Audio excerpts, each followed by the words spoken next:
All right, everybody, welcome in. We are live. We've made it to the Friday night live stream a little bit later than normal. We're going to cruise past our bedtime. It is what it is, but I think it's going to be worth it because we've got the ladies' Final Four on in the background. And UConn versus South Carolina just I guess didn't just wrap up, pause, but did end a couple minutes ago. South Carolina with the win, advancing to the national championship. And that game, of course, would have, if you got your eye on the ladies' side of the bracket, that game would have the more mainstream names attached to it. It would just be the more mainstream matchup, of course. Dawn Staley, shout out. Gino with the UConn program there. Those two have done, obviously, again, great jobs of making those two very nationally prominent programs. And it was an awesome game. I mean, I guess we don't know exactly the seeding of the one seeds in the bracket there, because I guess like last year for the men's, we had 4 1 seeds in the Final Four. This year,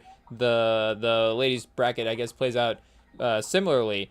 But this Texas UCLA game up next, this game does have the potential to be pretty crazy. The Madison Booker versus Lauren Betts matchup is one that they've been previewing here while we wait for the game to start. And I remember walking around the restaurant at work I guess it was during the Elite Eight, because they were showing the highlight here for Madison Booker. And I guess it was just one of those things. You just look at the TV at the right moment. It's like, did I just happen to look at the right moment, or was I looking because I knew the play was just like, I just subconsciously knew it was going to be an amazing play. Just naturally gravitated toward it. But I remember looking over as I was walking around, and there was this post fadeaway that Madison Booker hit from the baseline, just like this, that you get your defender on the hip, and then that long fadeaway where you're spinning, back from the, you're kind of facing the court where you're dribbling baseline, but then you spin back toward the baseline, and it's they were doing the Durant comparisons for the pregame, and it's a very, with respect, obviously you say it only because Durant is the basketball player that, has had the start to the career first, but the Durant-esque type of a jumper.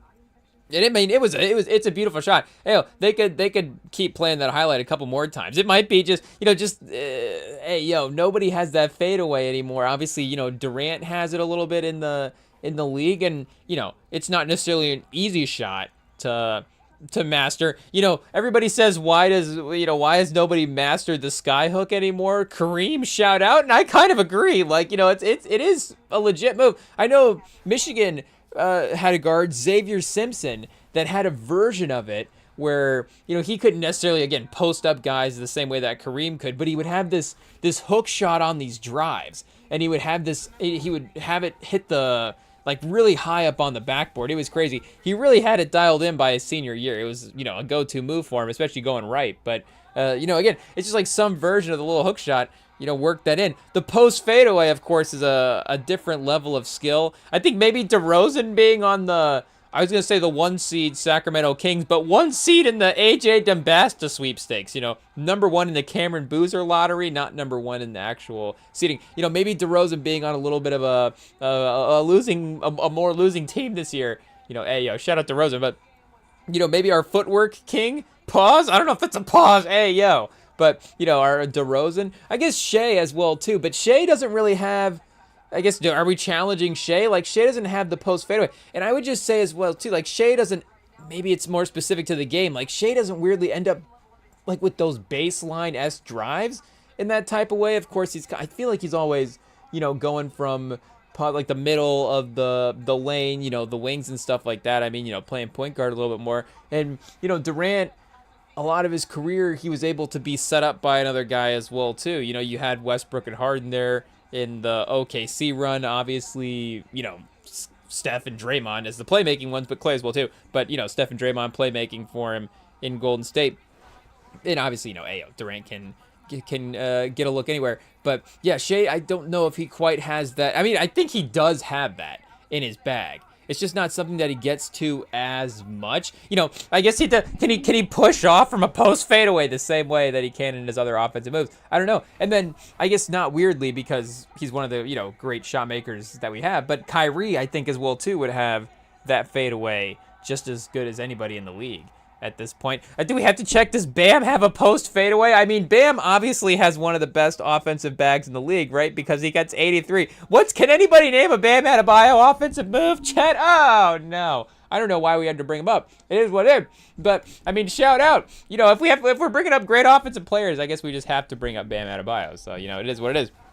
But the point is, this Madison Booker Lauren Betts matchup should be pretty crazy. And, you know, South Carolina was able to definitely take control of the game at the end. So the second half, you know, the first half was a battle. The second half, and South Carolina does get into lower scoring games as well too. They did end up, 62-50 was the final score. So they said it was the first time that UConn has had less than 50 in a game since, they played South Carolina, I think, in 2022. So again, you know, it's definitely the game type, but South Carolina as well was able to get 62, able to put a little bit more distance between the two teams by the end of it. Maybe we'll see, you know, more of a fourth quarter type battle between this one. You know, who's to say? I guess, you know, we can call ourselves out. It is what it is. Obviously, we haven't been as game to game as maybe we've been some years with, you know, again, certain sides of the bracket. But again, kind of watch some of these teams, and obviously UCLA being a powerhouse in the Big Ten this year. You know, we would have watched the Big Ten championship that they were playing against Iowa, but we turned the game on too late. It was like they were up by 40. It was like, well, I guess, you know, not to say that, I guess we could have still watched it, but, you know, it's like, I guess, you know, we're going to just choose a more competitive game. It is what it is. But, you know, I think this will be the perfect display. And, you know, maybe we'll see how it mirrors the matchups for the men's side as well, too. Because, again, I think you would have thought that, and maybe just us, again, knowing the names of the programs and not maybe knowing as much the individual teams, but even still, UConn was undefeated going into the game. You know, I would say that the UConn-South Carolina game was probably supposed to be like the Michigan-Arizona game, but maybe that is the UConn-Illinois game, and not necessarily, you know, the way that UConn gets the result in that game. But just watching that game, you know, the Dawn Staley, and watching, you know, Dan Hurley as well, too. I mean, you know, at some point, how much credit does Dan Hurley get for, you know, a Boozer twin throwing a bad pass at the end of the game? Like, you know, it's, you know, you got to give, again, obviously, you know, we're defenders of, you know, to some degree, I guess defenders. I don't know if defenders is the right word, but, you know, we'll definitely acknowledge the greatness of the run that he's having here at UConn. But, you know, again, Don Staley as well, too. Different type of dominance in this game. You know, the close game in the first half, and then able to put the pedal to the metal there in the end of the game and kind of pull away. But, you know, obviously, and Gino's still hanging around. You know, he hasn't, you know, joined Coach K and Roy Williams as, you know, or Jay Wright, you know, as the Jedi Master. What's happens when you go, I guess it's just a ghost, right? You go into like the Jedi, but I think that's, you know, in the Star Wars universe, I don't think you retire when you become a Jedi Ghost. You know, I think something else happens. But either way, you know, he hasn't moved into the Jedi Ghost phase of his coaching career yet, as well. And there is, you know, again, I guess we should know the names, but there is a generation of coaches as well too that he was coaching with. I mean, you know, obviously knowing the Iowa team here because of the run that they had with Caitlin Clark, you know, Lisa Bluter has, you know, shout out, moved on and retired and had a great run at Iowa. You know, again, it's, you know, perfect timing in the career, makes total sense. You know, congratulations, it is what it is. But again, it's just the shape of the phase, the shift of time. Hey, what were you saying there, Chad? The phase and the shift of time. It is what it is. But, you know, again, as of recently, the Hurley, Staley ways that they've been able to build their program, and there is with both of those, and with any great coach as well too. And I think the great coaches, you know, you want to say in college specifically, because I think, you know, Saban obviously has like a psychoticness to him as well. But, you know, you think specifically college basketball, I don't know, we've been really, really ripping through blue chips the last month. It is what it is. It was on Tubi last month, and I guess YouTube, they decided to, you know, I don't know if it's just us. They're like, we know how to keep him locked on the app. We'll just give him blue chips for free. That has to be it. I never even thought about that. But I wonder if they have different movies for free for different people, because, You know, again, I guess not everybody's gonna watch Blue Chips literally every day for not even 20, 35, 37 straight days. Has IT been running a counter? I don't know. Hey, yo, it's been crazy. But we might be. Is there a Guinness record for how many days in a row we can watch Blue Chips? Hey, yo, is that a record? Because I think we might be able to. I think this is something we might be able to accomplish. This is pretty realistic, honestly. And honestly, I'm totally in on it. Pause.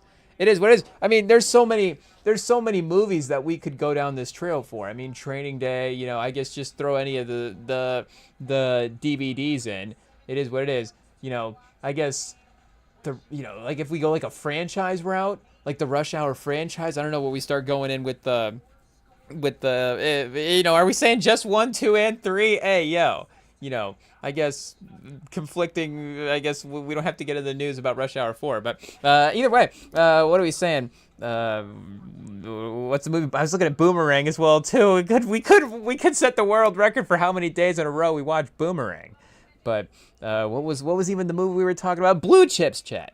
Hey, yo, here we go. Is there a world record for most days in a row watching Blue Chips? And maybe we can, like, if the marathon takes off, we can get Shaq at like day 39. I guess that'd be tomorrow, chat. Hey, yo, it is what it is. Do we have to start from? I guess we just have to watch it for 37 more days. It is what it is. We just have to start over. But is there a world record for most days in a row watching Blue Chips? We'll see what the chat GPT says. Maybe we can make the submission for 2026. No, it's not official. It's not official. There are Guinness World Records for for watching movies obsessively, but they're broader categories. It says, oh, chat, hey, yo. Just a second, we got alarms going off. It is what it is. We got to go through. Maybe we'll double check and make sure we don't have any other alarms randomly set for when we could be on here. Okay, I think we should be good. But it says, someone watched Spider-Man No Way Home 292 times. About 30 straight days of runtime. So, again, that's less than a year of just throwing on Spider-Man No Way Home. Do I have to actually sit down and watch it? I guess that is probably part of the world record, right? I'm not just like throwing it on in the background, because I guess that makes it more accomplishable. But now it's like if I have to like sit there and watch Blue Chips, not to say that that's not a bad thing, but then it becomes like an actual job. It is what it is. Like, again, if I could throw it on and putt around, can I at least, do we get a full little laundry, some meal prep in time? Like, can I watch it on the phone and, move around? It is what it, like, do I take it to work and just be, I'm sorry, I'm going for the Guinness World Record. I have to keep Blue Chips on in the background. It is what it is. Can we set one of those bar TVs to Blue Chips? But, what do you got? Another fan saw Bohemian Rhapsody 108 times in the theaters and hundreds more times at home. I think that's just, oh no, these are from Guinness World. Oh, Florida man watches Spider-Man No Way Home 292. Of course it's a Florida man, chat. Of course. I guess, do we know what state the Bohemian Rhapsody fan is from? But around 123, longest movie watching hour marathon, around 123 hours straight watching multiple films. I don't know what the movies are there specifically, but Guinness only tracks categories that can be verified consistently. Ticket stubs, witnesses. Oh, so we'd have to like, so somebody, I guess, so Spider-Man, 30 days? So I guess, yeah, you're not watching it 292 times. Would Spider-Man have been in theaters for 292 days? That is almost a year. I don't know if movies would be, maybe back in the day, a movie would have been in theaters that long. And I guess maybe, like, I don't know if, over time as well, too. Again, like his Home Alone now at this point, I guess not individual theater days across the nation, but just as like, okay, it's being dropped across the, it's being re-released into theaters like on the week of Christmas or whatever. Like is Elf been in theaters like 292 days or something crazy like that? But I guess, yeah, this person would have had to been committing like all day for a month or so. And I guess that does seem about right, of course, for that theater runtime. So they're just in the theater all day watching Spider-Man No Way Home. That is, we'll give him props, chat. That is real world record territory right there. We thought we were gonna get away with just throwing blue chips, just chucking Tubi on in the background, and all of a sudden we're in the world record books. And who knows? Maybe we could still find a way to get around it. But just to give props, like that is pretty crazy. Shout out. I guess that still goes into the box office, right? Because you rarely hear like individual ticket sales counted in the box office. It's obviously that overall number that goes into it. Or there's no way to really track like individual people as well, like how many individual people saw that movie. Because again, this guy's racking up the numbers.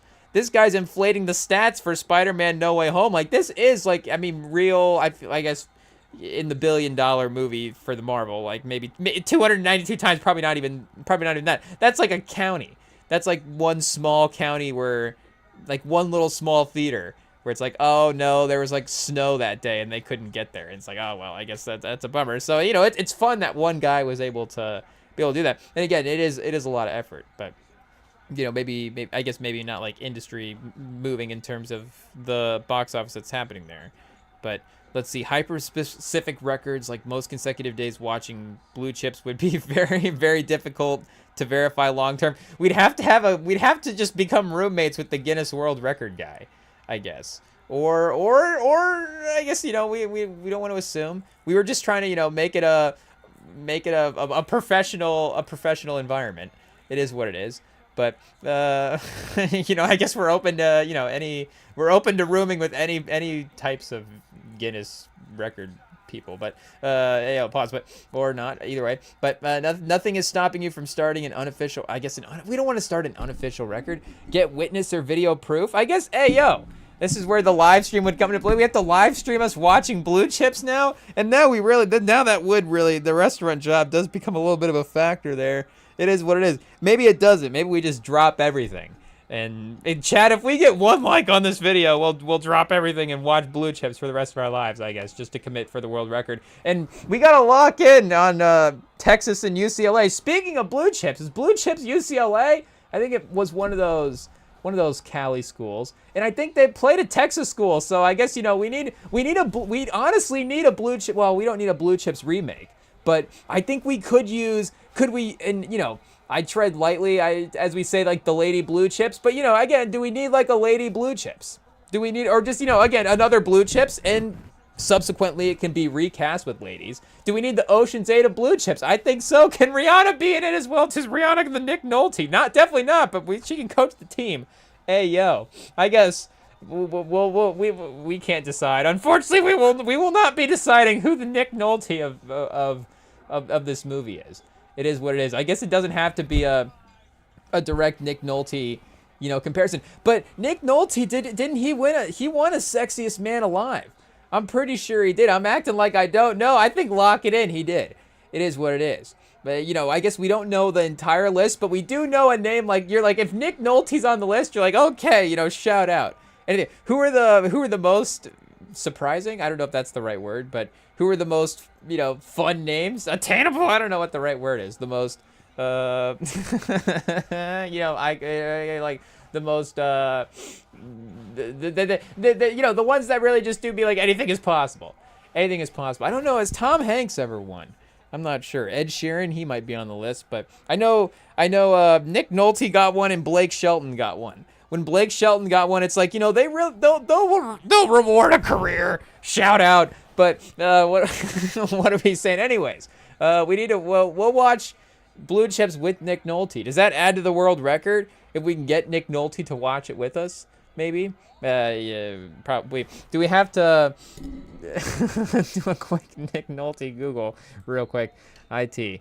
Cut this out. 85. Shout out. Still kicking it. What was the last movie he was in? Has he been in anything? 2026 Crime 101?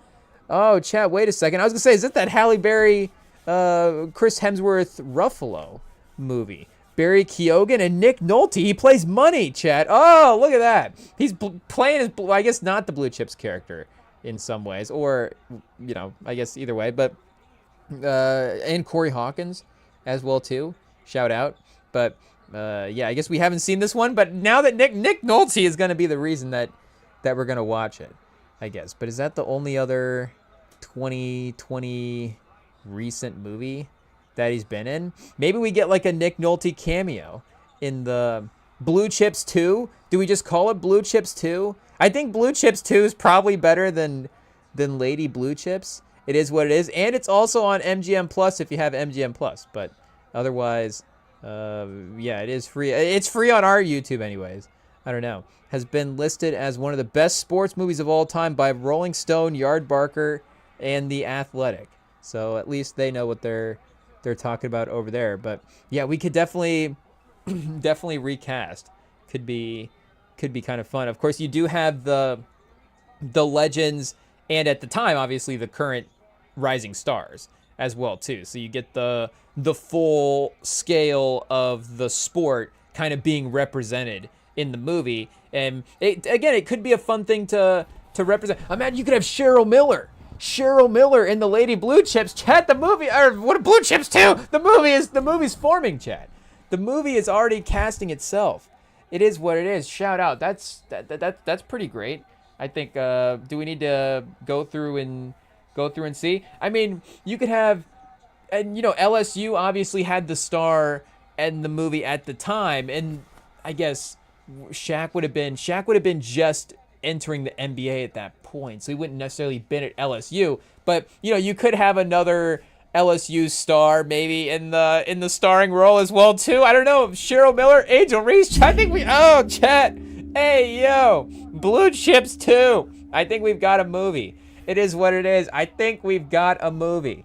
I guess, and again, like, I think Cheryl Miller just works as the coach. I think we just make her the coach. Again, Nick Nolte was not necessarily the former player made actor in this situation. We're not casting an actor, strictly an actor as the coach. But do we bring in Jalen Rose from his coaching run on Tubi? I don't know. But let's see. Can we get Blue? We're gonna have to take a break from our Bloodsport franchise reboot to make Blue Chips 2. Can we get Blue Chips 2 with Cheryl Miller and Angel Reese? And I guess we need a because it's Shaq and Penny, so it could be. Is it like Angel Reese and Haley Van Lith? I don't know. We have to go back and forth. Who's on the team, chat? Hey yo, we'll have to see what's going on. But let's see. Blue Chips 2. Okay, I guess yes. Obviously, it doesn't exist. NIL, old school. So it says, I guess here for Cheryl Miller, old school, no nonsense, hates what the game has become. Oh, chat, she's playing Shaq in this movie again. Hey, yo. Star recruit Angel Reese, officially branded, already famous, bigger than the program. Obviously with the influence, but why this would hit boosters are paying players illegally. And again, we would have to figure out probably maybe a little bit more of a, well, I guess, is it more of a gambling? Is it more leaning in on the gambling angle? Again, obviously a lot of the stuff is above ground, so we would have to rework what would be the sort of conflict of the movie. But I think we just want to get the cast right. It is what it is. Oh, how did we not even mention? We just were talking about Don Staley. Hey, yo, Don Staley has to be in the movie. I think maybe Don Staley has to be the coach then. That would be pretty great. Don Staley and Angel Reese. Ooh, chat. We're cooking. And then it's, I guess Cheryl Miller, not, again, directly comparing to Bob Cousy in that movie, but maybe she's the Bob Cousy where, Don Staley goes and watches Cheryl Miller hit like 14 free throws in a row or something in that game. I don't know. But we get Shaq in the movie as well too. Caitlin Clark, obviously. I feel like, do we have to have the Caitlin Clark cameo? I guess we're not bummed out by that. It is what it is. And Caitlin Clark, good job in the State Farm commercials. We'll definitely, we're watching the tape for the Blue Chips 2, for sure. We're definitely keeping an eye. But I don't know if the State Farm commercials are quite, if we're talking Blue Chips 2. If we really want Blue Chips 2 to be a classic, we might have to, at least just see a couple more options. See what's going on. Again, I guess we need to get her in the movie for the basketball scenes of it, and just, being able to capture the basketball highlights would be cool, but I don't know how many. I know it'd be fine. We can have lines. It is what it is. And obviously it's like, oh, Rem won't give Caitlin Clark lines. It's like, well, what do we just cast a Dawn Staley? Like, I don't know, what are we doing here? But, hey, yo, Blue Chips 2, stay tuned, chat. It's in the works. It's in the works. So, Rem and Sam, a Rem and Sam Plus original. After, I don't know, maybe we have to put Bloodsport 6 to the side, or maybe Bloodsport 6 is kind of to the point where it's self-sufficient now. We can get investors, we can start really moving that forward. We still need more planning. I guess we don't really even have a script yet for Blue Chips 2, but we'll make Blue Chips 2, and then we'll set the world record for how many times in a row we can watch Blue Chips 2. And then we'll see. I'm pretty sure they never made... This would definitely be one where they would make a random... I guess it just said there was no Blue Chips 2. I guess the Action Bronson mixtape. Hey, yo. I don't know. If all the rappers to drop a mixtape called Blue Chips 2, Action Bronson would definitely be up there for sure. I feel like... Because, yeah, he does... I don't know. He's like got the yacht rock type of aesthetic to some of his branding. In a way, I guess, does he have an album called Yacht Rock, or is just the Alchemist maybe have one? And he just works with Alchemist, a little bit. But either way, I guess, is the Action Bronson like the Shaq of rapping? I don't know. Shaq is the Shaq of rapping, I guess. But, I guess Shaq is not the Shaq of rapping, unfortunately for Shaq's rapping. But, great for Shaq's basketball, that Shaq's rapping is not the Shaq. If Shaq's rapping was equivalent to his basketball, I guess, hey, yo, then, obviously something's going on there. But I guess this UCLA-Texas game is not going in Texas's favor to start. 12-4 for UCLA in the first quarter. And we do also have to shout out another legend, chat. Hey, yo, we've got Red Panda at the halftime for Mavs Magic. Who would have guessed? Who would have guessed? Just random. I guess it's a little bit of a slow NBA night. This game happened to be close. I guess we didn't know the halftime schedule. But shout out, one of the greats, still performing, still legendary, still iconic. If you look at the hit rate for amount of halftimes performed for, a couple of maybe, interesting moments in there where, mistakes are going to happen. It is what it is. But, Chad nailed it. Once again, it honestly still is impressive. It is a top tier halftime entertainment thing. And I don't know why the Mavs felt the need to, for the Magic game. I feel like this is like a Lakers situation. Luka's back in town. You're like, oh, things are going bad. We're down 15 at halftime, and Luka's got a triple-double already. We need some top-tier halftime entertainment. Let's get the best in the business back and make sure that the crowd is locked back in. But it still works. It still hits. And speaking of, people copying the skyhook, nobody has been able to replicate. And if there has been, I guess, the performing maybe is just not on the level as well too. But it is crazy. You just got this, the unicycle. You can stack the dishes and then flip Chet, you flip them up and then they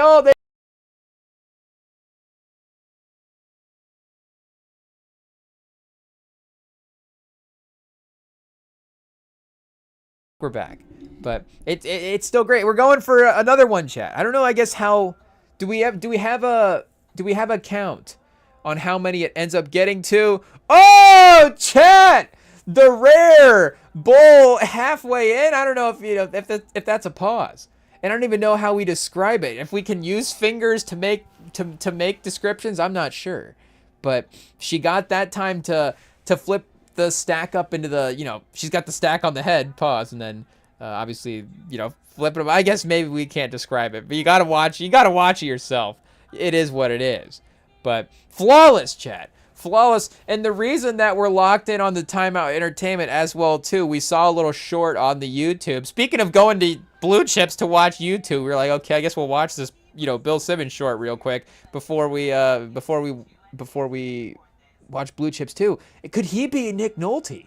Hey, yo, there's I guess maybe, the gray kind of vibes could work. I don't know. Again, the acting, we'd have to see. We'll have to go through the discography or the filmography. I know, the documentary run is great. I don't know if he's had any cameos in any movies, but he was talking about the halftime entertainment, or the timeout entertainment, and apparently some emailer out there was saying that it was boring, and that the timeout entertainment on League Pass was annoying, because I don't know how many people do have League Pass out there, but for the ones that do, it does.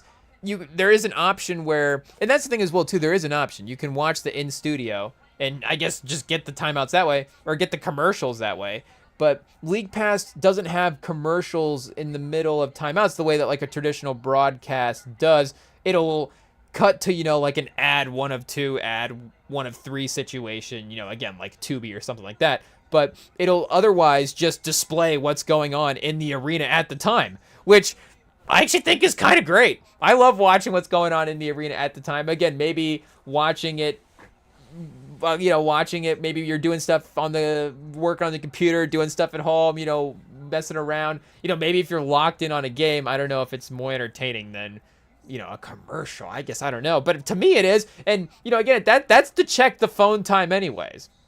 So I like the looking up at like what's the stupidity of this halftime performance, or this, not the stupidity of the halftime performance, but sometimes just the chaos of the timeout performance. Oh, chat, Rem says all halftime performance is stupid. We're trying to defend him here. It is what it is. Hey, yo. But, so the chaos of the timeout entertainment is fun.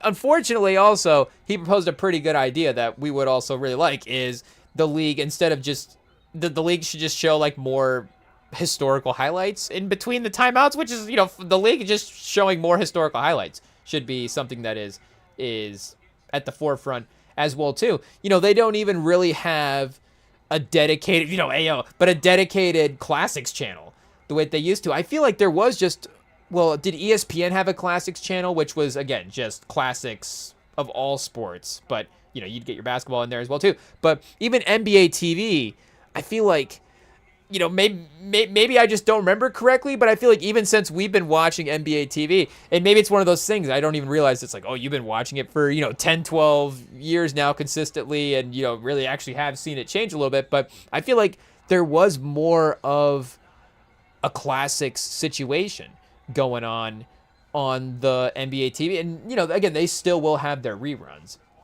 And you can find classics, again, like Pluto has like the NBA Fast channel. I know Roku does as well too, but even still, it's like a portion of the schedule, not everything. Nothing against, I guess the modern highlights are fun as well too, but that stuff is still pretty prominent in like social, like you're getting all that stuff on social media.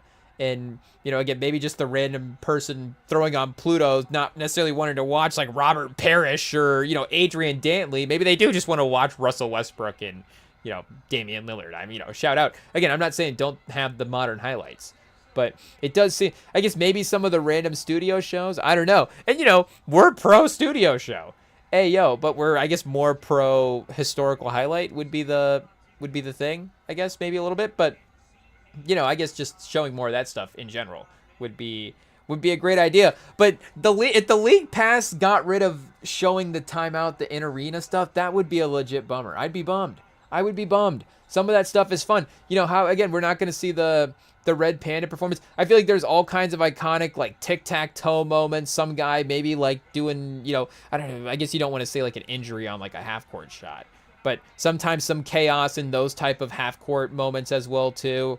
I guess you could even get into, of course, like the fan cam situations. I think the kiss cam is the most common one where, your people are going to get, in trouble. Hey, yo, I guess not at NBA games, maybe at Coldplay concerts, but, or you'll have like a stage situation as well too. Oh, they got him the kiss cam, but then the guy walks back because he was getting a popcorn or something. We'll just say that's staged for the sake of that guy's morale, but who knows how many times that has been real as well too. But I feel like the it's like mining for gold, chat. Hey, yo, not every piece of halftime timeout entertainment is gonna be gold, but when you get the gold, it's worth it. So maybe we start watching if your timeout entertainment gets cut for some historical highlights. If it's like, oh well, this is not working, cut to the Elgin Baylor highlights. then, you know, you just know you need to step it up, or the Charlotte Hornets need to do a better job of booking their timeouts is really what it is. But we can't lose it. I guess maybe something like this, where right now, again, speaking of, we should be watching Texas UCLA. First quarter's winding down. One more possession. Again, UCLA is dominating. And I guess, you know, you gotta lock in when shout out when Red Panda's performing. But for the Mavs versus the Magic, you do have a moment like this kind of in between halftime period where, again, you don't have entertainment, you have the players warming up. So this is, I guess, a good historical moment to maybe, you know, throw in some, I guess, Mark Aguirre. What do we got? A Mavs home game. So I guess, what, you know, it's just gonna end up being Dirk. Mavs are never gonna show anything other than Dirk highlights. It is what it is. But who else? I guess you could go like Steve Nash from that era. You know, hey, yo, chat, I hate to do it. IT, cut it out, but we're gonna look up some Mavs legends. Oh no, I guess Luka. At what point do they start showing Luka? It is what it is. They're like, okay, I guess we do have to, you know, I guess maybe not. You know, would the Spurs ever play? I guess they would have to play like Kawhi highlights from the finals, but would they ever play Kawhi highlights from the non, you know, finals, the non Big 3 years? Who knows? Yeah, Luka is, you know, again, not even like that long of a run for Dallas. Maybe he was there like 7 or 8 years, because, you know, he was there through that rookie contract and then that second contract as well. Yeah, 7 years in Dallas. So, you know, it's not nothing. You know, if you're in Dallas 7 years from 28 to, you know, just like a later point in your career, maybe it's, and, you know, maybe you're just a better, more impactful player because of those couple of early years that it takes you to, you know, get adjusted to the league. But, you know, again, a 7-year run's not nothing. You could still be one of the best players in franchise history in a 7-year span. But for him to be, you know, top 7, 1, 2, 3, 4, 5, 6, 7 in franchise, 6th in franchise history in win shares is pretty crazy. Michael Finley highlights, though, Jason Terry, yeah, that's still, I was thinking, you know, guys outside of Dirk era. And I guess Michael Finley's from the Dirk era, just not the Dirk finals era, is what I was thinking. Dwight Powell's the 8th best player in franchise history. Chat, the Mavs might not be the team to run the Legends highlights reels. It is what it is. With all due respect to the Mavs, and I guess shout out to Dwight Powell for having a great NBA career as well, too. You know, I guess, you know, we're throwing terms around, but he's obviously been in the league for a while and, you know, has been a impact guy in some playoff moments, so you got to give him his respect there. But let's see, can we find some player stats?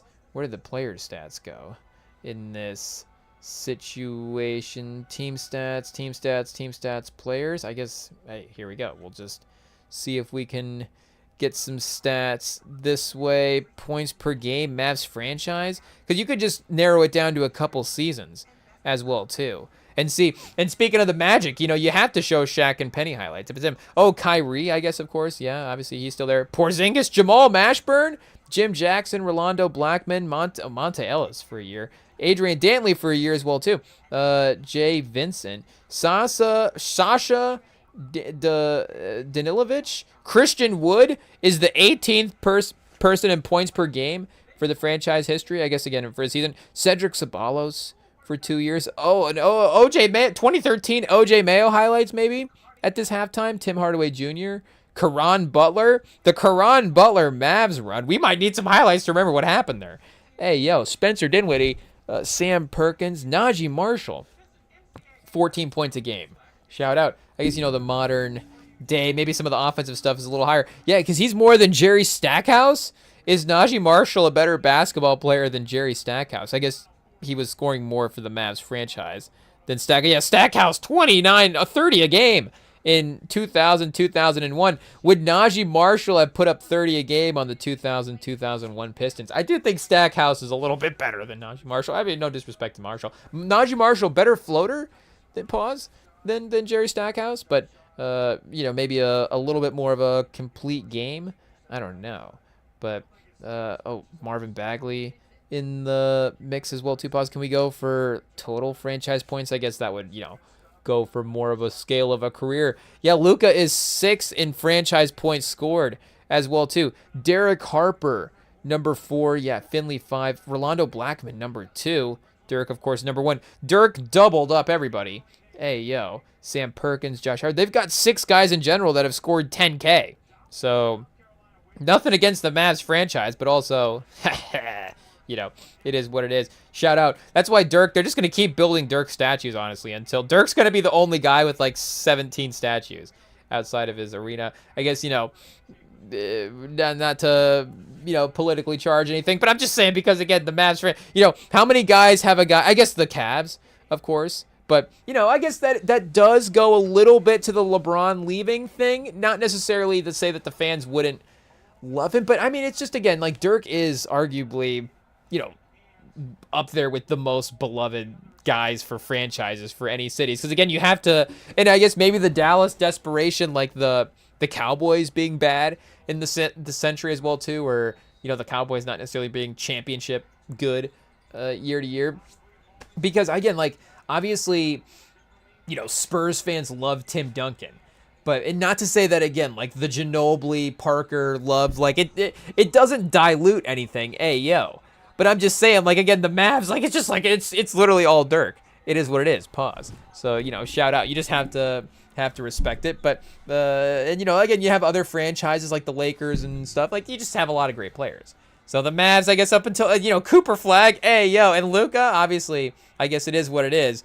You know, I don't know, you know, who knows? But either way, yeah, shout out for the historical highlight idea for the League Pass, I think is where we were at there. Or Blue Chips, too. I'm not sure. But, or any of the, again, the NBA games tonight have been a real cooking, chat.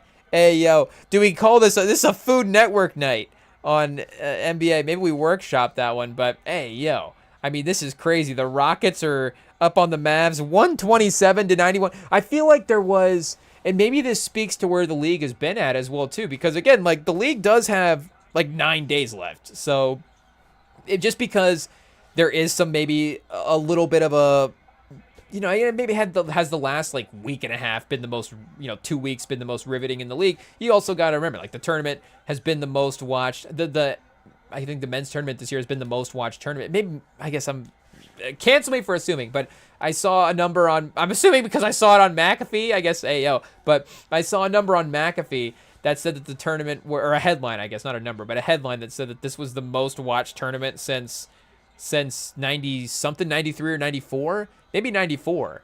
So, and again, I guess they had the logos of the men's teams in the Final Four up next to that graphic. So that's why I'm assuming that they were talking about that side of the bracket specifically. But again, you know, people's attention had been there the last couple of weeks, and the NBA has been pretty good as well, too. You know, obviously the Wemby storylines have carried a little bit. Shout out. You know, I guess like no Ant Edwards. Luka's been cooking as of late, but you know, obviously up until they ran into the Thunder a little bit ago. But it seemed like maybe 3 or 4 years ago, maybe 4 years ago, there was like that real run where it just seemed like every NBA game would be like this, where it just like once the game got out of control, there would be a run. There was a run for like a year and a half where it was like once every game got to 20, and it's a little bit like that now again, where it's like if a game gets to 20, it don't matter. Like the team's going to just make their way back and the game will be close again at some point. Like 20 is just it's just a margin now that is just in the NBA that really doesn't mean anything. Like, you know, maybe later in the games, but for the most part, like even if you're late second quarter, you're like, you know, we need to make sure that this is a 20-point lead still. Like again, you know, 6 minutes left in the fourth, you could still probably cut that pretty decently. And then, you know, you get to 2 minutes left in the fourth and all of a sudden you're down by 6. And you're like, well, I guess we're just in a normal game at this point. Anything could happen. But either way, like there was a run where it felt like the league was just having these big results. Like the scores would just be insane. And it would just be like, oh, you know, this team would just in the second quarter, in the third quarter, realize that the game's not going their way and just lose by 30, lose by 40, like maybe not quite 40. But, you know, it felt like there was a lot of 15, 20, even 30-point results and just a lot of non-competitive second half games. And, you know, again, it does speak to where I think the league has not been that for the most part. I feel like you know, there has been a nightly competitiveness. Again, am I saying every game, every night has been, you know, overly competitive? Obviously, you know, there are teams that are going to have their dominant performances. But I'm just saying that the nights in the NBA have felt like really good nights. Pause. Like, hey, yo, like there have been some competitive games, some storylines, some matchup, some highlight, or Wemby's playing, something has happened in the NBA that has been intriguing and captivating. And again, like different point in the season as the standings are starting to even out and, the playoffs are really close. But, this is one of those nights where like, it's tough. It's tough. The Hawks 141-107 against the Nets. The Knicks 136-96 against the Bulls. I guess, the Sixers with Timberwolves battling a little bit. Hornets over the Pacers by 20. We've got now the Magic starting to pull away over the Mavs as well too. The Celtics were, they were just right away. It was like 25-6. I don't know if it was like 30 something, 20-point game here in the first quarter. It's a 30-point game in the fourth. The Raptors over the Grizzlies. The Grizzlies are literally trying to move to Nashville. They've got LeBron on a live stream now. LeBron, he won't go to Memphis, but apparently he'll, I guess, is this the league conspiracy? The league told LeBron to go on the live stream. Do we have to look this up? LeBron Memphis comments. We had to bring it back around to LeBron James. I mean, it's right at the top of the Google search chat. It's right at the top of the Google search. Grizzlies and Raptors coach defends city of Memphis after Nashville comments. Wait, so did the Raptors coach step up, or is he formerly from the Raptors staff? And we're not getting that right. Oh, chat! Shout out to the local newspaper, the Commercial Appeal. But there's so many paywalls we can pay down. It is what it is. But what do you say? LeBron James expresses disgust for Memphis. You know what? I don't even think LeBron's gonna be mad about that headline. He's like, yeah, I actually did express my disgust for Memphis. He's like, that was the point. He was like, I actually very explicitly said it, and everybody in the league says it as well too. It's not a secret. So he actually, I think he'll have the headline like on his phone in a good way. He's like looking for the headline. He's like, I hope the news takes this and runs with it. We need to get the word out there that Memphis needs to move. But let's see what it says here. Once someone in the NBA, I experienced LeBron, 23 years. He made an appearance on Bob Does Sports. Pause. To play a little golf. A sport he has recently picked up. Talk some hoops. And then unloaded on the city of Memphis. Pause. Where the Memphis Grizzlies call home, and even urged the Memphis to move to the most populous city in Tennessee, Nashville. And chat, you can check the tapes. I mean, I don't want to say that we're pioneers on every topic here, but you can check the tapes. We've been saying this for a while. It is what it is. Nothing against Memphis. Memphis is a great city. I just think Nashville, it's already, it makes more sense for the Grizzlies to move to Nashville than everything in Nashville to move to Memphis. We'll just say it that way. I think that it's just a more logistical, easier move since it's just the Grizzlies that would be moving. So, I guess, the random Tuesday in Milwaukee, staying at the Hyatt at 41 years old. We may need to take a little road trip to Milwaukee, and I guess if we defend Milwaukee, then people in Memphis are going to be like, hey, like, what really is the difference? But, I guess we'll need to do a little NBA road trip, rate the cities, do an actual city rating. What would it be like to be? I guess we need to, somehow get the NBA player accessibility as well too. But we need to figure out what it's like to what it's like to be an NBA player in a night for each of these cities, because I'm sure, and obviously if you take us from where we're at right now and just drop us immediately into NBA lifestyle, guess what? Any of these cities are probably going to work. It is what it is. We could, honestly, NBA lifestyle in the town we're in right now, and we're good. It's fine. We're not, but it's a good start. I'm sure we could have a couple month runway of, some excitement before, that random Tuesday night, whatever feeling sets in. So I'm sure, again, like Milwaukee would be fine for, we might be able to get 2 years out of Milwaukee. I'm not going to lie. Memphis being that close to Nashville, we might just, be in Nashville 3 months later. It is what it is. But, either way, I feel like I'm sure, hot take, I'm sure it's okay to live in the city of Memphis if you're an NBA player. But again, if we're just talking about the dynamics of the sports cities and the infrastructure of even, again, I'm sure they're, the good and the bad, obviously, of the Grizzlies, wanting to go to Nashville and all the reasons for that. But I'm just saying, it is also from a yeah, I can't even say words. A basic sports fan brain. It is cool when all the teams are in one city. Like, it literally can be just as simple as that. And they're already in this. It's, again, I guess now we're going to disrespect the whole state. It's not like Tennessee is California, but just in terms of geography as well, too. Just in terms of the size of the state, where, you're like, okay, I guess you could have states, two teams on the opposite side of the state. And it's like, yeah, I mean, they're literally not even close to each other. But I guess, now it's like, well, Tennessee has as much borderline as California. I don't know facts like that, but I guess all we're trying to say is, again, it would be cool if it was like, hey, Nashville has all the teams. And I guess, again, it's close enough, right? You can make it work. But, and, again, LeBron is definitely, and not like gonna sit here and criticize him saying he's in a different, I guess, not say that he's in a different level of luxury. I feel like LeBron is in just a different level of fame as well, too. Like, LeBron's fame ability and, again, I guess just LeBron navigating a Tuesday night, he might need Los Angeles. He might need New York. He needs Chicago. He needs scale. He needs scale. It is what it is. The man can't operate in a small town. He's too famous. He's, not say again, like, oh, what does he demand? But he's just, like, legitimately too famous. The town can't hold him. Pause. It is what it is. So, again, it makes sense.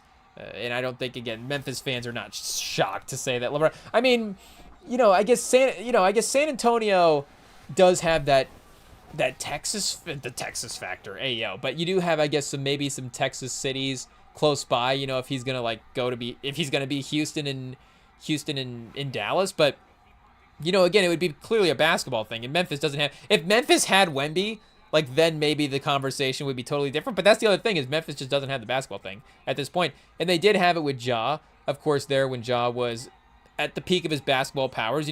We're pro Ja, the basketball player, on this pod in terms of the impact that he has provided, especially in playoff games. Like, I mean, he's been near unstoppable in certain matchups.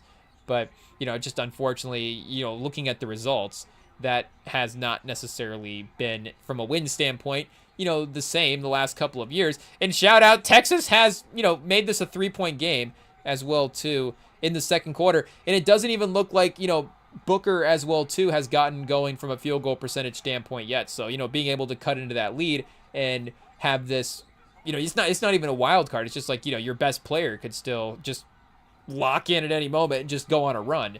Like, now you're feeling a little bit more okay, I guess, if you are a Texas fan, because I guess it was seeming like, because I guess you got UCLA at 35-1 as well, too. 35 wins for Texas, but I don't know, 3 losses. Does that make a little bit of difference? But I don't know if it's just walking away from this Final Four being like, I guess, UCLA and South Carolina are the two, just most complete, toughest teams.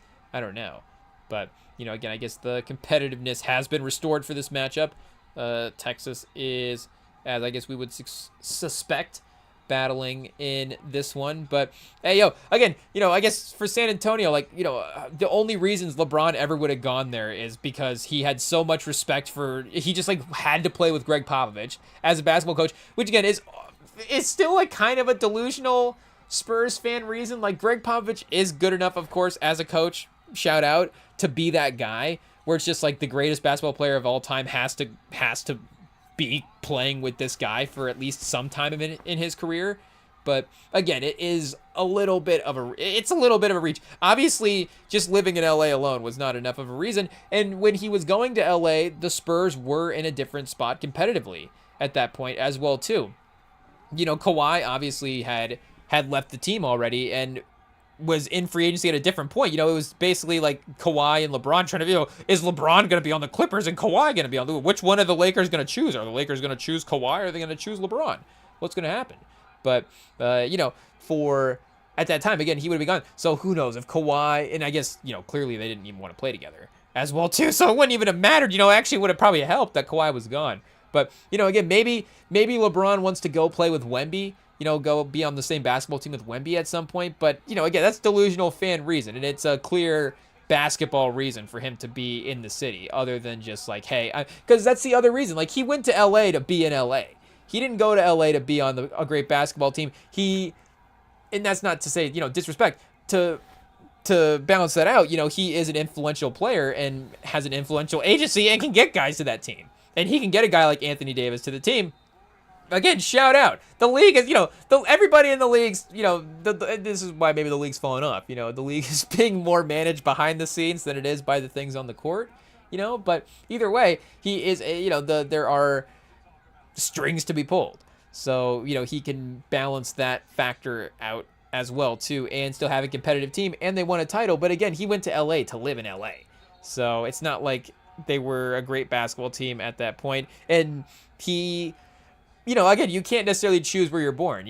Obviously, he got, the Cavs were fortunate enough that he was born in Akron.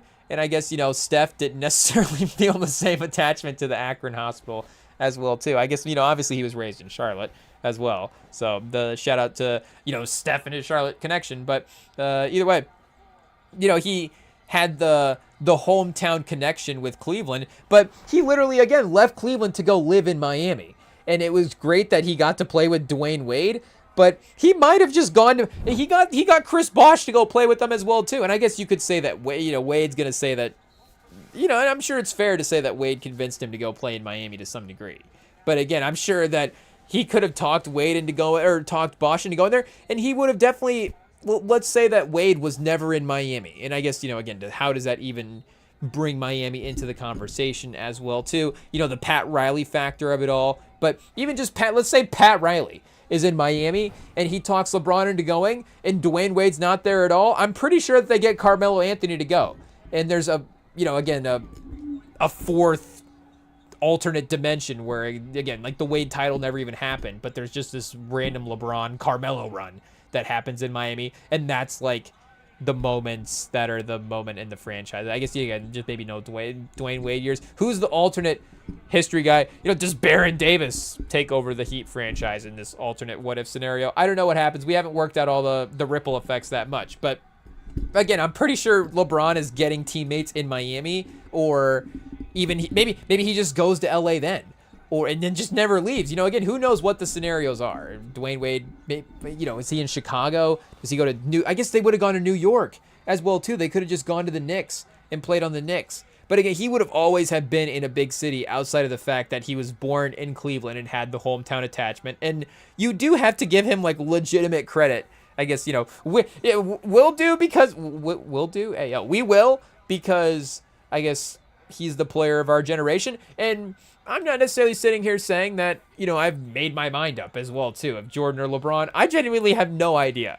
I guess, am I the one guy that'll say, hook me up to the detector chat. Hey, yo, only ask me that, please. Only ask me that on the lie detector if I have an opinion. And honestly, I might need the lie detector to know whether or not I have an opinion. That'd be a real subconscious, unraveling of who we think. Is it like, do we think it's, I guess, who do we want to impress? Is it the old heads that think MJ or the peers that think it's LeBron? Because I think at this point, how many guys sub 30 think MJ is the best player of all time, especially like non-Chicago fans or non-fans of the shoe, maybe.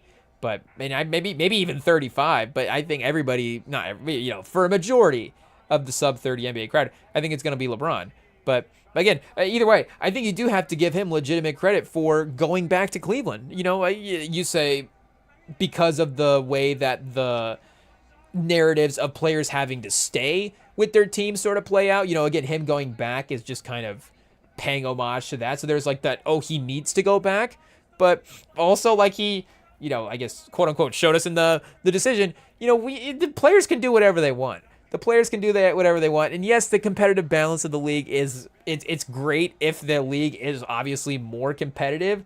But I mean, even as we learned during the Super League time, the league was super fun. The Super Leagues was super fun. I'm not saying it was the best version, but the ratings, I think, were all okay, and the finals ended up being competitive. And yes, the Warriors had a little bit of a stretch there where they won a couple titles, and even those couple with Durant were not necessarily like 7-game series per se, and some of those games did get out of control a little bit. But that 2018 game's obviously that game's almost iconic enough to really carry just carry that whole run. It really is. It really is. Like, that is just one of the great games in NBA history, to be able to see everybody on that court be able to play that high level of basketball. Again, you think of just the three guys that we got alone, Durant, Steph, and LeBron on the court at the same time. How many times have three of the top 15 players been on the court at the same time? You could have almost say it's almost never happened. It's almost never happened. I guess it would have to be, Kareem, Magic, and Bird. It would be Kareem, Magic, and Bird would be the other one, right? Or did Kareem and Magic never played against MJ? Because was Kareem on that team? I think it was Cedric Ceballos or a different center. I'm not sure. But I don't think Kareem was in that 90s finals that it was Magic and Jordan matching up against. And, again, the Celtics were a really stacked team back then, but they didn't have the second guy on the all-time, on like the top 20 scale. Again, McHale, Parrish, Dennis Johnson, all the guys from that 80s run are all fantastic, and maybe a little bit more of I guess the Lakers were a better team from that time, so, it's close. But Bird would be the one, and then everything else would be kind of a, again, a one or the other.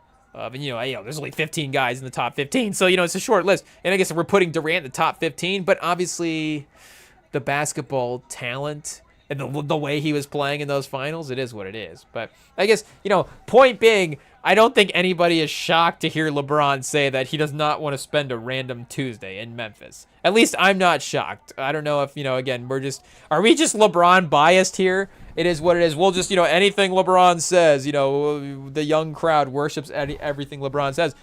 I just don't, that would have been more shocking to hear him be like, what's great is like that little spot down in Memphis. Ayo, pause.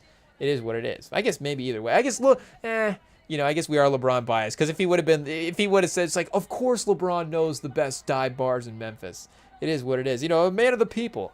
But either way, I guess the fact that he did say it, we're not surprised. So Memphis and Milwaukee off the table. Literally, Giannis wants to leave Milwaukee. But Giannis has stayed. Giannis wants to only leave Milwaukee because of basketball reasons, right? I guess Dame was necessarily not thrilled about living in Milwaukee, like openly, and again, other things going on in his life as well, too. If he moves to Milwaukee at a different time with different events going on, maybe he's not as, he's in a different place, if that is the case.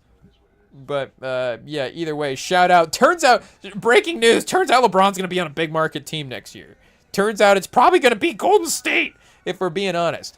Or, I don't know, again, like, even LeBron in Phoenix. Like, Phoenix seems like a pretty big market team, again, even compared to, obviously, again, respect to Memphis. But I would say even, like, the Phoenix, Dallas, Houston tier seems a little weird for LeBron to be in. I guess you could put Miami on that tier as a franchise, but I think we all know as a city. And I guess Houston obviously took the crown this year as the spring break spot from Miami. But again, Miami became so overpowered. It's like the salary cap. It's like the Miami spring break got hard capped, and pause. Whoa, I don't think Miami spring break got hard capped at all. But again, I guess it seemed like it really, the just limits were reached.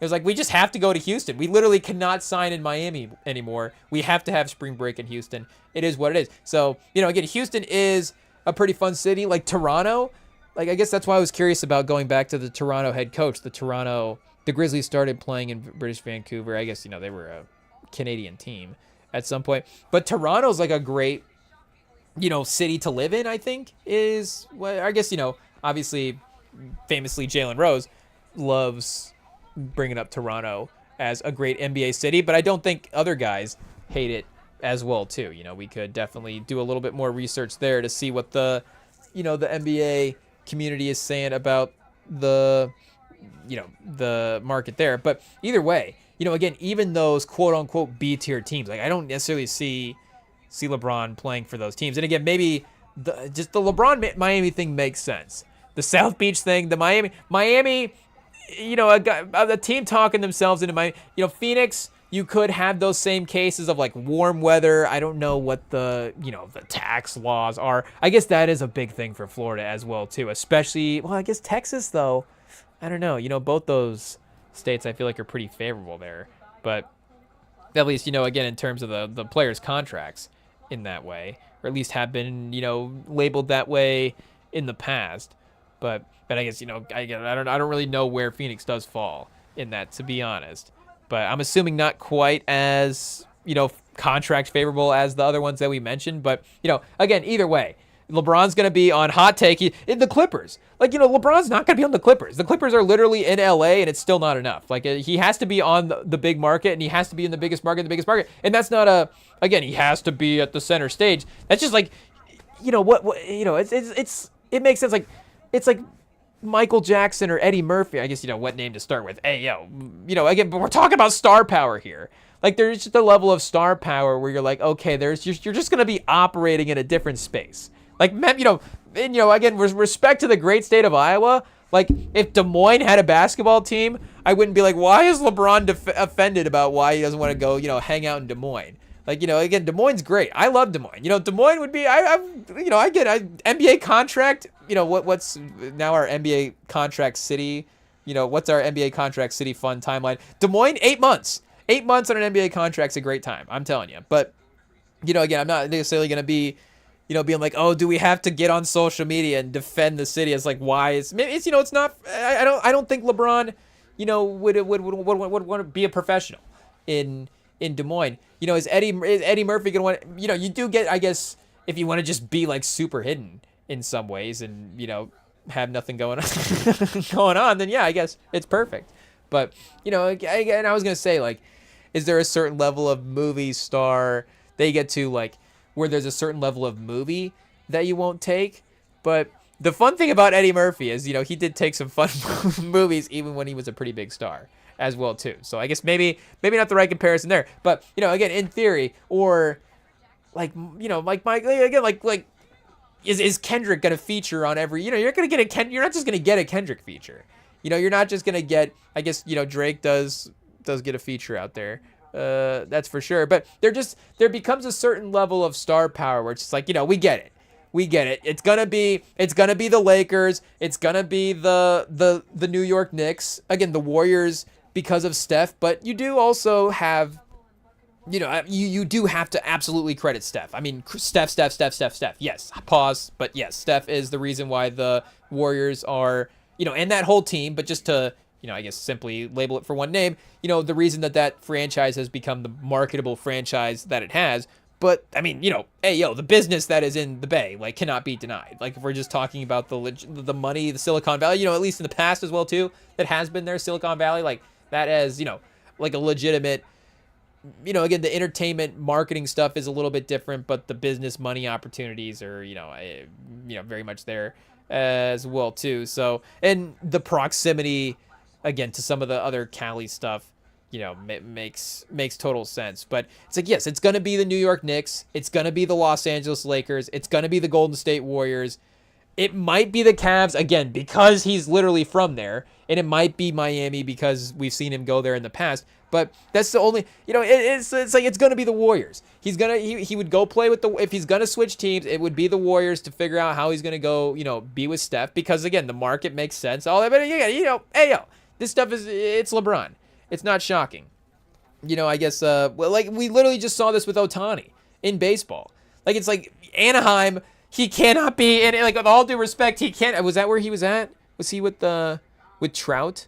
Oh, no, he wasn't in. Where was Ohtani at? See, I literally don't even know where Ohtani was at before the Dodgers. He has to be on the Dodgers. And I'm not, and, it's, again, Wemby, and we're not making the case that Wemby has to go to he has to leave for LA at some point. I think you can be a major star in Wemby. I mean, it is what it is. Wemby's going to get to the LeBron level of fame. Do we have to do a quick, I guess, that's pretty, yeah, it's a bold statement. LeBron's still pretty famous, hot take, but I think, the international appeal obviously is crazy. 157 on the gram right now for LeBron. Let's do a check for Wemby. Is he catching him? He's got 100 million to go, chat. He's at 4.5. So, again, that's a wild statement to say that Wemby's going to get to LeBron level fame. Even if he is there from a NBA fan standpoint, if he would say the NBA fan is, if he's as famous amongst the NBA fan as LeBron. But either way, again, just the overall fame of LeBron is obviously pretty crazy. But what were we gonna? Oh, Ohtani here. We don't even remember where he was at before the Dodgers. Again, we're not baseball fans, so don't necessarily expect us to remember his entire career here. But let's see if we can find where he was at. Was it Diamondbacks or was it the Angels? What do we got? Yeah, LAA. See chat, we don't even know. LAA. I'm assuming it's the Angels. It is what it is. But again, the Dodgers have been competitively a much better situation for him because of their ability to spend, bring in a better roster. They had Mookie Betts before they even had Ohtani, right?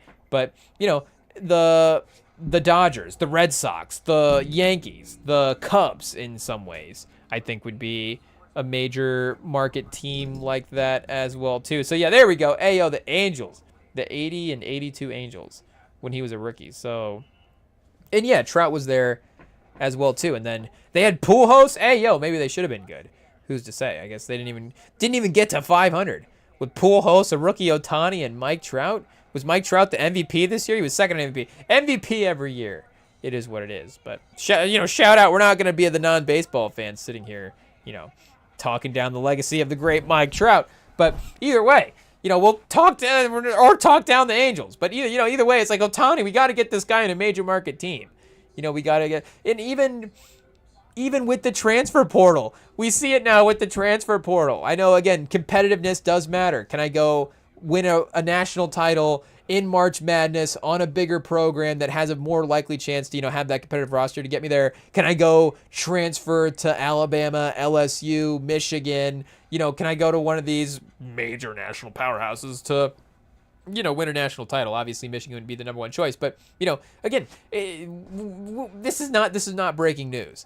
There is obviously better destinations in the general sense in these sports landscapes. And yes, not everybody chooses the number one destination all the time. Sometimes you do legitimately get connected. Sometimes you get connected to a crappy city, Chad. It is what it is. No, of course, obviously all the cities out there are great. But yes, sometimes you're not always like, oh, that city might be, yes, technically a better city to live in. I'm good here. Like everything I need, the opportunity, the professional opportunity might be better. That might be in the NBA. Like, the professional opportunity might equal more field goal attempts, or, maybe you're more of a corner 3-point shooter and you need a point guard and you have a playmaker that you can play with here and there's a dynamic duo that can work. Again, like San Antonio, shout out. It's been able to keep people around for forever. Those stars don't want to leave. Doesn't seem like the stars are, gonna, obviously outside of, who knows, the basketball reasons or whatever. But it seems like you could see, obviously, Wemby and Castle and Dylan Harper being okay with being in San Antonio for the majority of their careers. That's okay. But, again, for the, the absolute most famous athlete that we have on the planet, yes, he's probably going to, I guess, outside of, soccer players, the most, I would say the most famous American athlete we have, right? Is he the most? Here, most followed, I guess, does Livy Dunn have more? Hey, yo, we tread lately. Most followed, I guess U.S. American athletes. I guess U.S. athletes. American athletes. What's even the best right way to phrase it, chat? It doesn't matter, right? But U.S. Because I just to try to because the side, like Ronaldo is the most just followed. He's just like the most famous person in general. It is what it is. But outside, and LeBron's probably generously top 10 if for famous just athletes in general. I don't know how many crazy famous soccer players there are. I'm just giving myself the leeway for my lack of soccer knowledge. But most followed U.S. athletes on Instagram. Let's see what we got here. For I guess again like Neymar, Kourtney Kardashian. Does that count? I guess here we'll just look at the list. I guess Messi, he's playing in Miami, so technically a U.S. athlete, right? The Rock, he's a U.S. athlete, technically. U.S. I guess wrestling athlete. Yeah, sure. Nike, okay, sportswear. Hey, yo. Nat Geo, shout out. Oh, cricket. We've got a cricketer with 275. Yeah, Neymar, Madrid. And then LeBron, 26 most followed person in the world, right? pause, right behind Cardi B and Zendaya, but more than Demi Lovato, more than Rihanna. Whoa. LeBron has more followers than Rihanna. That's pretty crazy. I'm kind of surprised that Zendaya has more followers than Rihanna as well, too. I mean, it's obviously, we're pretty close here. Pretty close here. We're talking top 30. Kevin Hart, 23. Kevin Hart's got more than Zendaya. Hey, yo. Katy Perry, the 200 million club. Is Kevin Hart going to get to the 200 million club? I guess it's another 25 mil. He can get there. He can get there, right? Taylor Swift, 280. So the 300 club, what do we got? 9 in the 300 club. Beyonce, Kim K, Ariana Grande, 371. But Taylor Swift, 280. Interesting. There is some interesting star power correlations there. That for sure. Obviously, the second half career not resurgence, but just the second half career skyrocketing that Taylor Swift had with the Taylor's versions. It's not to say that how does an artist replicate that specific thing, but just of course, the momentum that she was able to capture in that moment, if I can use that word. Just how would Ariana Grande be able to capture that kind of cultural momentum would be crazy, but she could definitely get there for sure. And she's been pretty close in the past. And just again, in terms of the commercial viability of the music alone, I mean, it's definitely pretty close.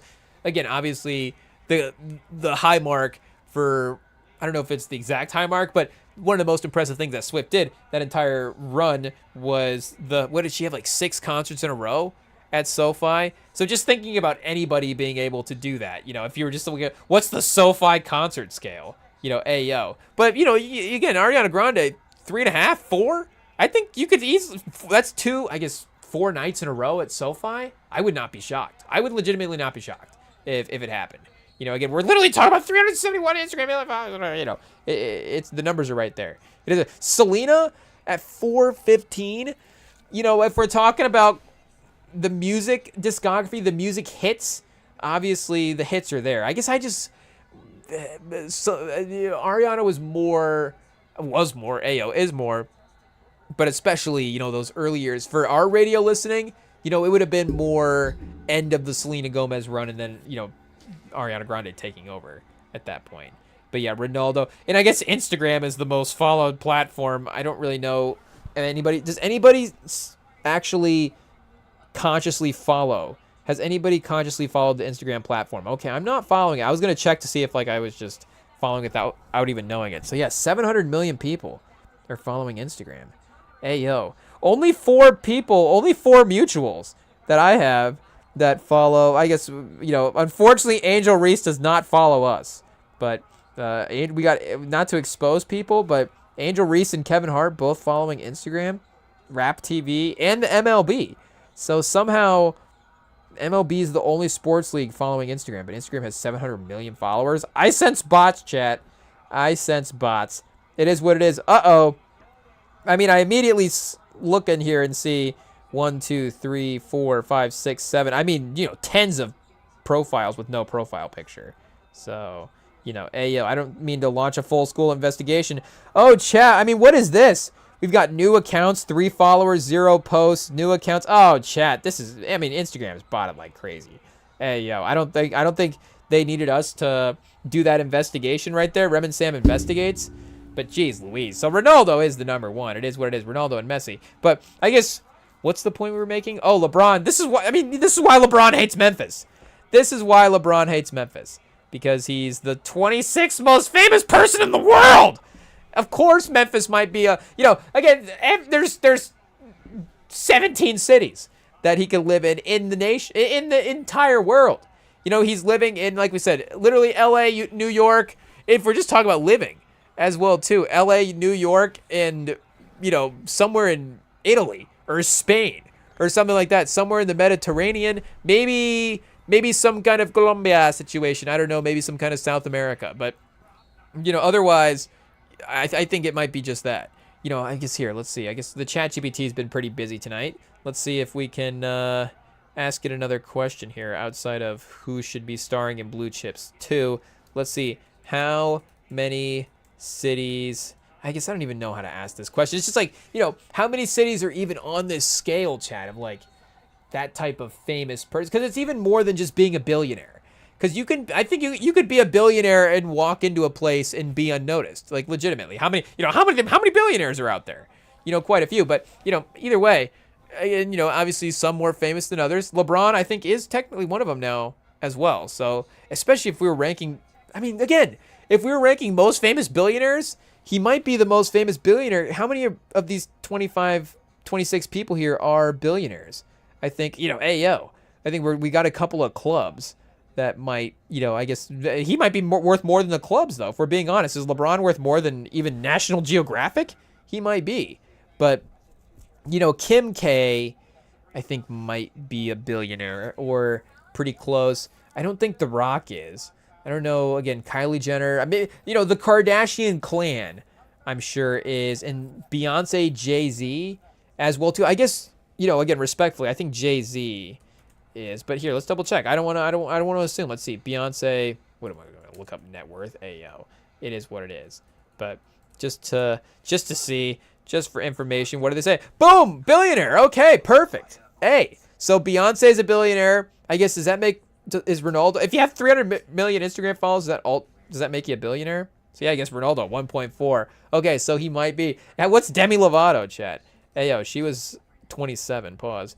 Right behind 200 mils. I'm not trying to call her out. But wait, was that Demi Moore? Demi Moore. Hey, did I search Demi Moore? Okay, I was like, wait a second. Shout out to Demi Moore. But I'm sure Demi Moore is not too far down the list, to be honest. Hey, sorry, Demi Lovato. I hate to do it to you. Oh, pause. There's nothing wrong. Nothing wrong with it. I'm not trying to, play a comparison game. I'm just trying to, collect some information here and see what is going on. So at least, I guess, we look at The Rock and see the Rock net worth. 600 mil, I think, is what we're looking at here. 500. Oh, 800 to a bill. Oh, chat, The Rock's. Terramana Tequila has been doing good. Hey, yo. Oh, as a board member of TKO Holdings, a parent company of the WWE. Oh, chat. I guess if I had known his full portfolio, maybe I could have made a more educated guess. I was thinking mostly brand deals, but again, that's shareholdings, different than brand deals. Obviously, yeah, brand endorsements. $7 Productions, his production companies. I guess, Skyscraper and San Andreas has had a pretty crazy TNT run. Is San Andreas part of his production company? Because he might be a billionaire based on San Andreas reruns. I'm not sure. They've got something going on with the TNT contract there. But, yeah, so, yeah, obviously, there's a couple. Taylor Swift's billionaire for sure. Neymar, Miley Cyrus, Katy Perry. No disrespect to Kevin Hart. Again, Zendaya will probably get to, shout out. She'll be a billionaire. For sure. Cardi B, billionaire, obviously. Cardi B's a billionaire. It's just, I don't know if, we have all the cash documented. But either way, hey, LeBron, I guess, the point is, yes, billionaires. How many billionaires live in Memphis, I guess, is the question that we really need to ask. Is there a billionaires row in Memphis? And who knows? We could find out as well, too, that it is actually one of the sneaky billionaire cities that people like to live in. Based on recent reports, there is primarily home to one or two highly recognized billionaires. Frederick Smith, the founder of FedEx, is consistently identified as the wealthiest Memphis resident. Other notable wealthy residents, families with strong ties to Memphis, include AutoZone founder Pitt Hyde. If Pitt Hyde walked into your coffee shop, he's walking out unnoticed. It is what it is. With all due respect to Pitt Hyde, a little bit different than LeBron. Even Frederick Smith, who, I don't know, obviously not everybody whose last name Smith is related, but in this case, Frederick Smith is actually related to Arthur Smith, former head coach of the Falcons, current offensive coordinator of the Pittsburgh Steelers, or did they let him go? I don't even remember. But offensive coordinator of the Pittsburgh Steelers last year, and he is an American offensive. Oh, Chad, he's at Ohio. He's at the one school. He's at the one school. It is what it is. He's with Ryan Day on staff now. So this is great. Welcome to the Big Ten, Arthur Smith. Hey, yo. It is what it is. Glad to have you competing against our team. But, again, with all due respect to the two billionaires in Memphis, it does not look like there's going to be a third this offseason.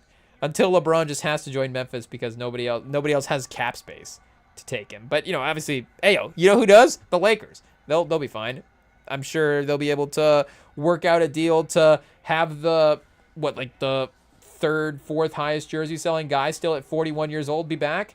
I'm sure it'll be fine. So shout out LeBron. Yes, hey, yo, we'll be the one pod defend your Memphis comments. We're not trying to get Memphis turned against us. It's just like, can you understand the perspective of LeBron? I think it makes sense. Before we go to break, we should have mentioned this earlier as well, too. IT cut this into the beginning. We got to shout out our brother because he added a couple of pieces to the set over here. You can see on top of the Sports Illustrated coffee books that we've got propped up, we've added a couple of vinyls. We've got, I guess, I'm sure our displayer is a little smaller, so the details get a little bit lost. But we've got on the right side, I guess actually we'll start with the left because the Dark Knight soundtrack is on the left. And we've got the Black Panther album on the right. So the Dark Knight, I don't think had a hip hop album that was dropped with it. That would be cool though. Hip hop Batman. Hey yo, speaking of hey yo, chat, you can see we're scaling up.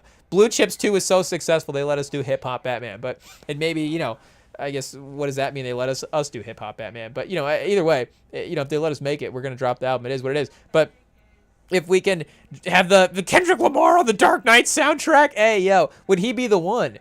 Would he be the one? I mean, that's the easiest get because he already proved that he could do a superhero soundtrack and just, it's Kendrick Lamar. And I guess we could get Jid on the... I'm not saying that we could just get Jid. He's already... Dreamville did do Creed 3, so they've already been involved. Travis hasn't done a film yet. What if Travis did the Dark Knight soundtrack? Hey, yo, executive produced the Batman soundtrack, chat? Hey, yo, Travis getting redemption for his Halloween costume. Did we get Travis on the cover in his costume, like a deluxe version, or not a deluxe version, but the ones that didn't make the album. So the bonus cuts version. They can drop it with the Travis Scott in the Batman costume and just be like, oh, almost made, not quite enough for the movie, but we almost made these cut in. But yeah, shout out to Hans Zimmer and James Newton Howard, because that score is a masterpiece. So we got that. And then the Black Panther, again, the album, Kendrick Lamar executive produced. The score by Ludwig as well, too. Obviously, Ludwig and Hans. Hey, yo, shout out. That's another buddy cop film. After well, I guess Hip Hop Batman is going to be a success. But whatever movie we do after Hip Hop Batman will bomb, unfortunately. And then we have to go back and do a buddy cop film. It's going to be Ludwig and Hans. So Ludwig and Hans, again, and Jerry Goldsmith, they're going to be on our Mount Rushmores of composers. It is what it is. But in terms of just straight up albums as well, too, again, for Kendrick, obviously he's our favorite, but the Black Panther album is one of the ones in rotation. And, do we grab, is it a little bit underrated in his discography? So it's kind of like, hey, we kind of like that one as well too. But there's some classic songs on that. Not even the hits, All the Stars and King's Dead, but the B-sides. Hey yo, some of the underrated cuts, Ops, X, Redemption. The album's got no misses. It's one of the great albums. I think it could be a top 10 for us. I think it could be a top 10 just straight up album in general all time. I guess if we had to include soundtrack albums, hey yo. Now that I was thinking, is it top 10 hip hop album? Maybe. For sure. Again, that's just there's so many. But it definitely could be in contention, especially if you're just attaching the nostalgia vibes to it as well too of that time.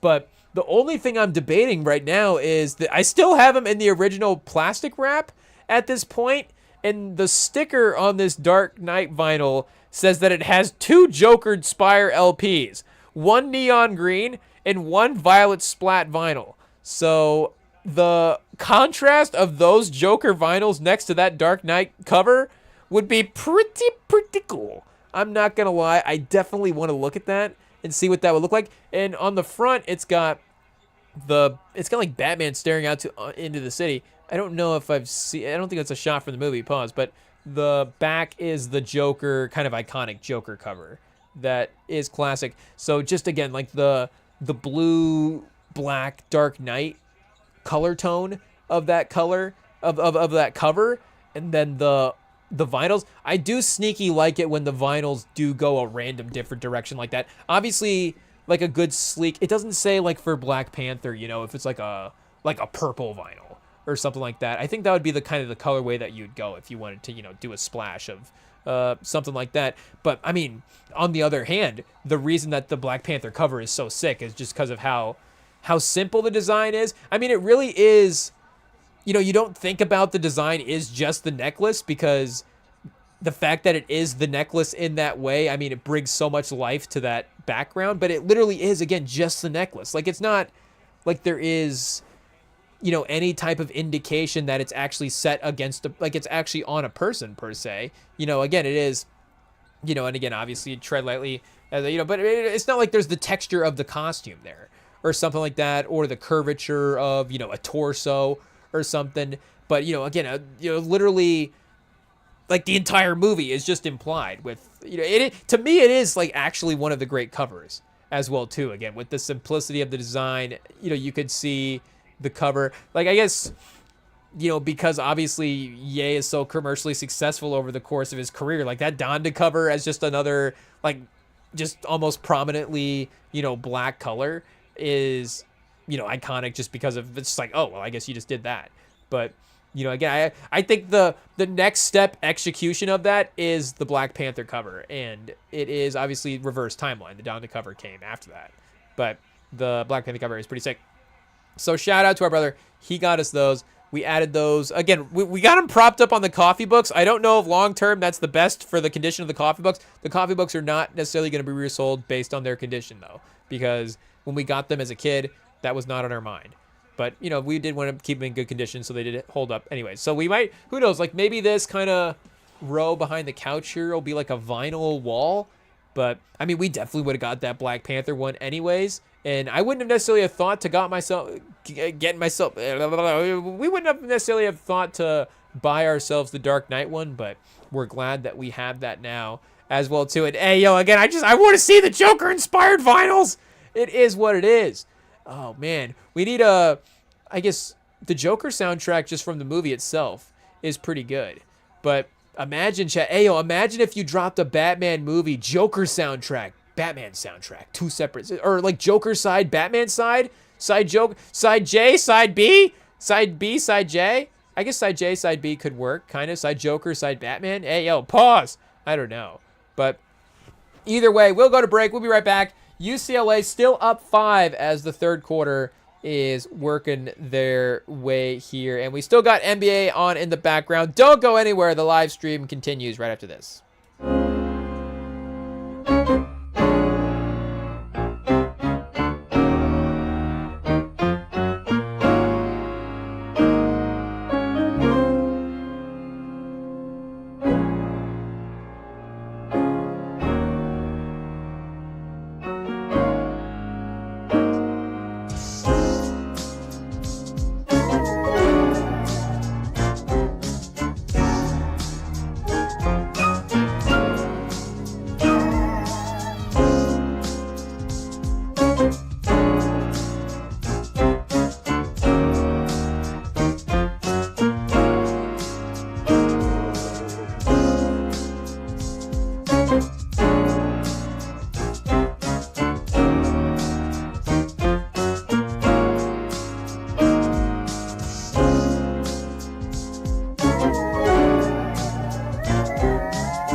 All right, chat, we are back, and we were talking down. Ayo, sorry to the Sacramento Kings. I guess we weren't talking down, but we were just stating the facts. They are the. Well, I guess the Pacers may have jumped them at this point, but they've been battling for the number one. The Pacers are 18 games, so yeah, I guess taking a clear lead at this point. Though the lottery odds, of course, have been flattened to 3. Oh, chat, ayo, we're actually rewinding the Final Four game. Okay, there we go. We're caught back up. We gotta get this Kings Pelicans game on. It's the only competitive game left of the night. So here we go. Zion versus DeRozan is playing. We just saw a little highlight from our guy. How do we say his name? Renaud? Renaud makes a little layup. Renaud might be cooking right now. He's got 17 and 7. Hey, yo. Player of the night so far. It is what it is. Fears with 15, though. Shout out. What has he been up to this year so far? 13 a game? 43% from the field is, again, a rookie. You're going to judge the efficiency differently. And 34%, if we round up for 3, is not too bad. Shout out. 77 games played. What was he, the 7th overall pick in the draft? And what was Queen? What is Queen going to end up with this year? And speaking of the games played for the rookies, is that the most underrated rookie of the year? Hey, yo, what are we doing, chat? We got to need pro basketball here. We're looking at college football. Blue Chips college football? What would that be? I guess that's kind of Varsity Blues-esque, though, almost. So I don't know. We're back on, but we're gonna be watching. We're gonna restart the world record tonight. It is what it is. Our most consecutive Blue Chips watch. But for what are we doing here, chat? Ayo. Now we're distracted by the fact that it won't verify that we're not AI. Ayo. Trust us. It is what it is. Okay, wait, Renaud, what were we looking up here? Something for... Oh, Fierce. Oh, Derek Queen. That's what we were going to look at. His games played to see how he was been looking for Rookie of the Year. Obviously, some of the best individual games, maybe, that the rookies have had. And Baby Jokic is, I guess, officially been applied as a nickname for Derek Queen as well, too. I mean, that's about as successful of a rookie season as you can get right there. I don't know, is there any other way that you can get the nickname Baby Jokic outside of being, the obvious sort of, silhouette stereotypes, but, the offensive play style, like, I guess in some ways, just, there is that, any big, is he the next evolution of Boris Diaw? Obviously, shout out our guy Rosillo.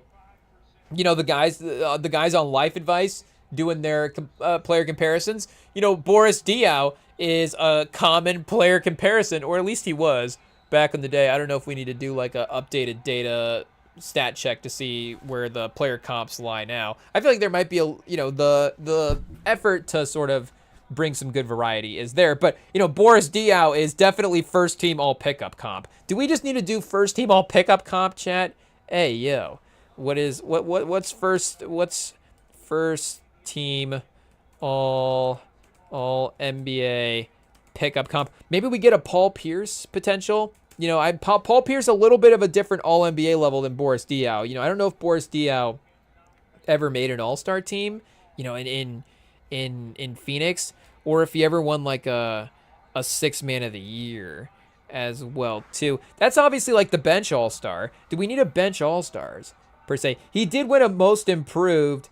Oh, Texas is down to 1, chat. So this fourth quarter is going to be a battle. Ooh, this is going to be tough. Again, we did see that South Carolina kind of started in that second half to show at least that they were going to control the game a little bit. It did look like for most, at least for a lot of it. Again, obviously UConn undefeated, but Don Staley's going to have that group locked in. And they were saying as well, too, they did the interview for the after game with the star player, and they said that she had transferred in as the leading scorer in the nation. So I know that South Carolina does tend to have a little bit more distribution sometimes in their scoring, though, we have to go back and look at like Cardosa. I think maybe was dominant. And did Asia play for Don Staley? I guess we're all over the place now. Boris Diaw, ayo, no all-stars, but did win a most improved. And of course a championship We do have to double check, though, who was, I guess, the overlapping tenures here to see how that lines up. 2015 to 18 for A'ja Wilson. Dawn Staley got the, I guess, when did she start coaching South Carolina, chat? Hey, okay, 0809. So she has been there for quite a while now. Hey, yo, she's been there that long, chat? Hey, shout out. One of the great tenures. And again, obviously you see the sort of consistent 1 seed prominence start to really form in this decade itself. So shout out, obviously a great run in the decade before. And when did they, as I say, yeah, they did win the tournament with A'ja. So, you know, shout out. But was it a little, I don't want to throw out the Calipari comparison because again, there's different on the court coaching stuff that's going on between Calipari and Dawn Staley. But in terms of maybe, the player having that run, I guess the team maybe was better than that Davis Kentucky team, though, was pretty good as well, too. Was Kid Gilchrist also on that team? I forget exactly what that whole roster was. But A'ja Wilson and Alicia Gray is pretty crazy. Kalia Davis as well, too. And Alana Coates also making the NBA or WNBA and averaging the double digits that year. Kind of the offensive firepower. But yeah, A'ja 18 a game, 3 blocks a game, going crazy. Player of the year as well too. Shout out. But yeah, Ayo. So yeah, what were we saying? Dawn Staley. We are all over the place. Pick up basketball. I don't know what Dawn Staley had to do with Boris Diaw. Paul Pierce. Something along those lines. But either way, shout out. I guess she did coach A'ja Wilson. What is first team all NBA pickup comp? This is really what has got us distracted. So we need to just get back to this and figure out what is going on here. Starting with Boris Diaw. Let's see what we can potentially get for suggestions because he is, yeah, obviously that. Oh, Kyle Anderson. Pretty good. Draymond Green. Batum? I don't know. Jokic. See, Jokic is getting to be a little too skilled at that point. It is what it is. Same with Draymond. Obviously there are guys that do bring the sort of, obviously do you get annoyed with guys the same way you get annoyed with Draymond? But I don't know if they're ever as good as Draymond. Though Kyle Anderson is a good comp.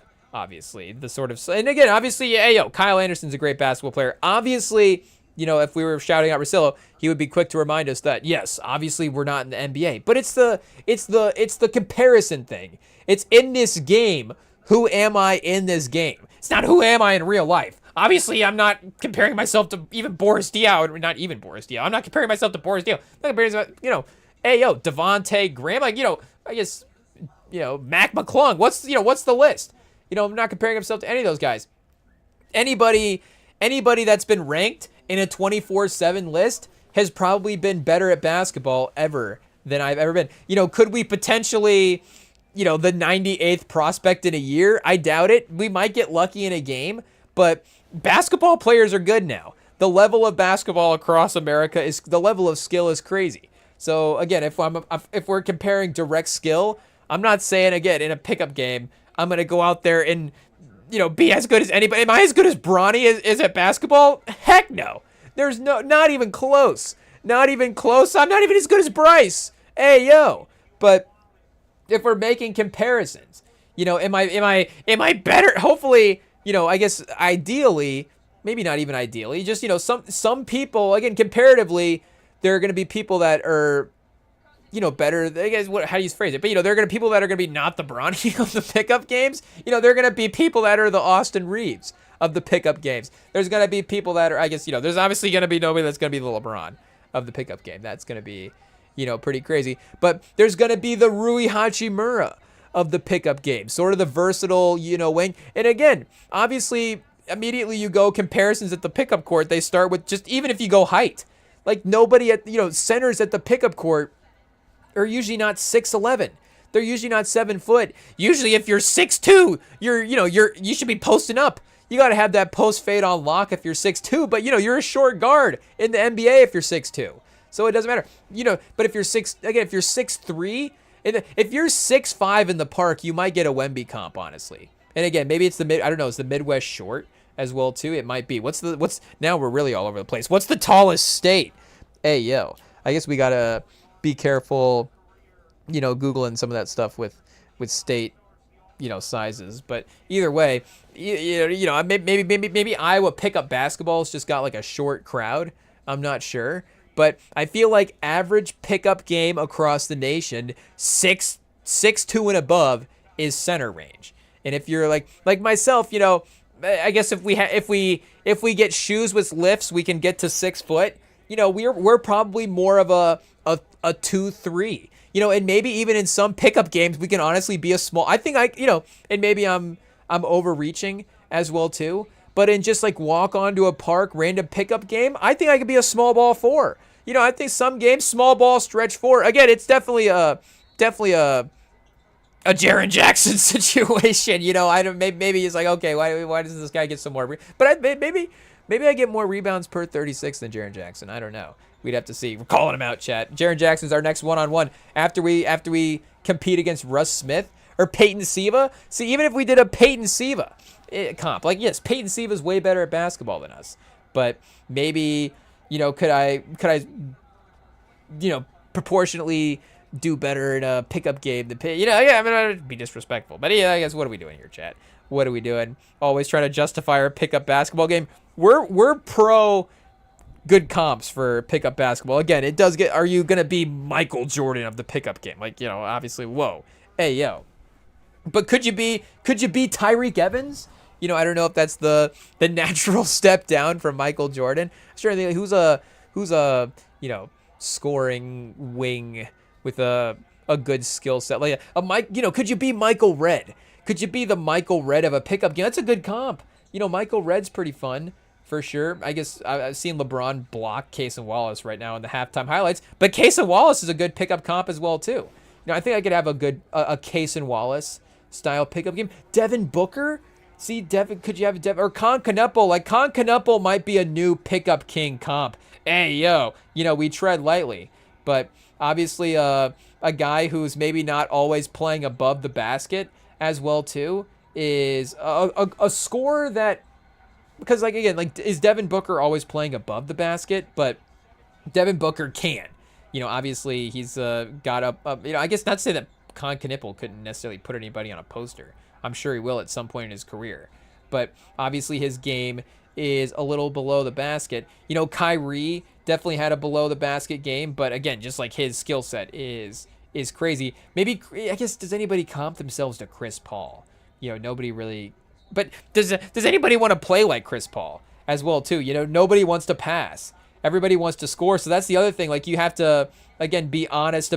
Who is honest about their game when they're actually playing in pickup? That's another. That's a whole. That might. If we're talking about the real 1%ers, that might be it. That might be the. You say respectfully the know your role guy.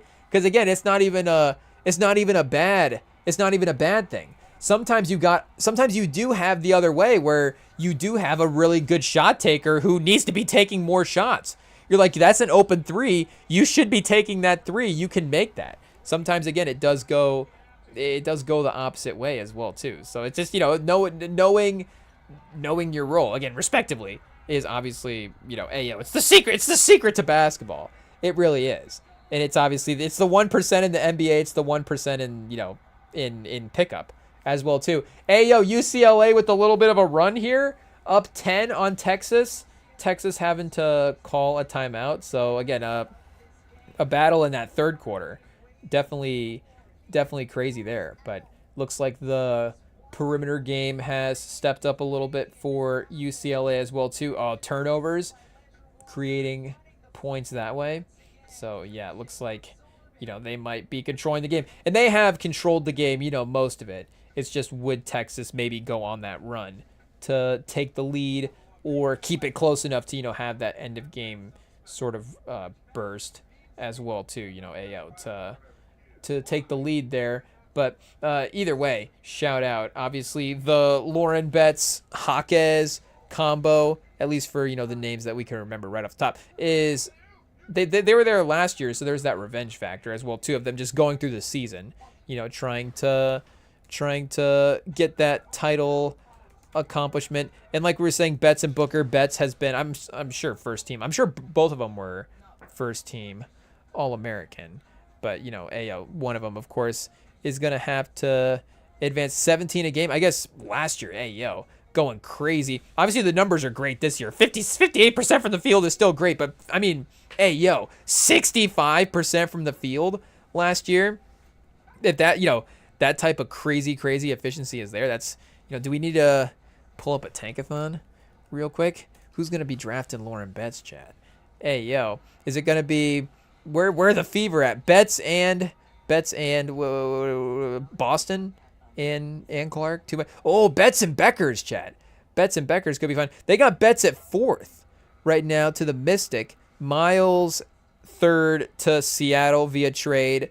Fudd to the Lynx via trade. And then they've got from Valencia, I guess, a shout out to last name Fam, F-A-M.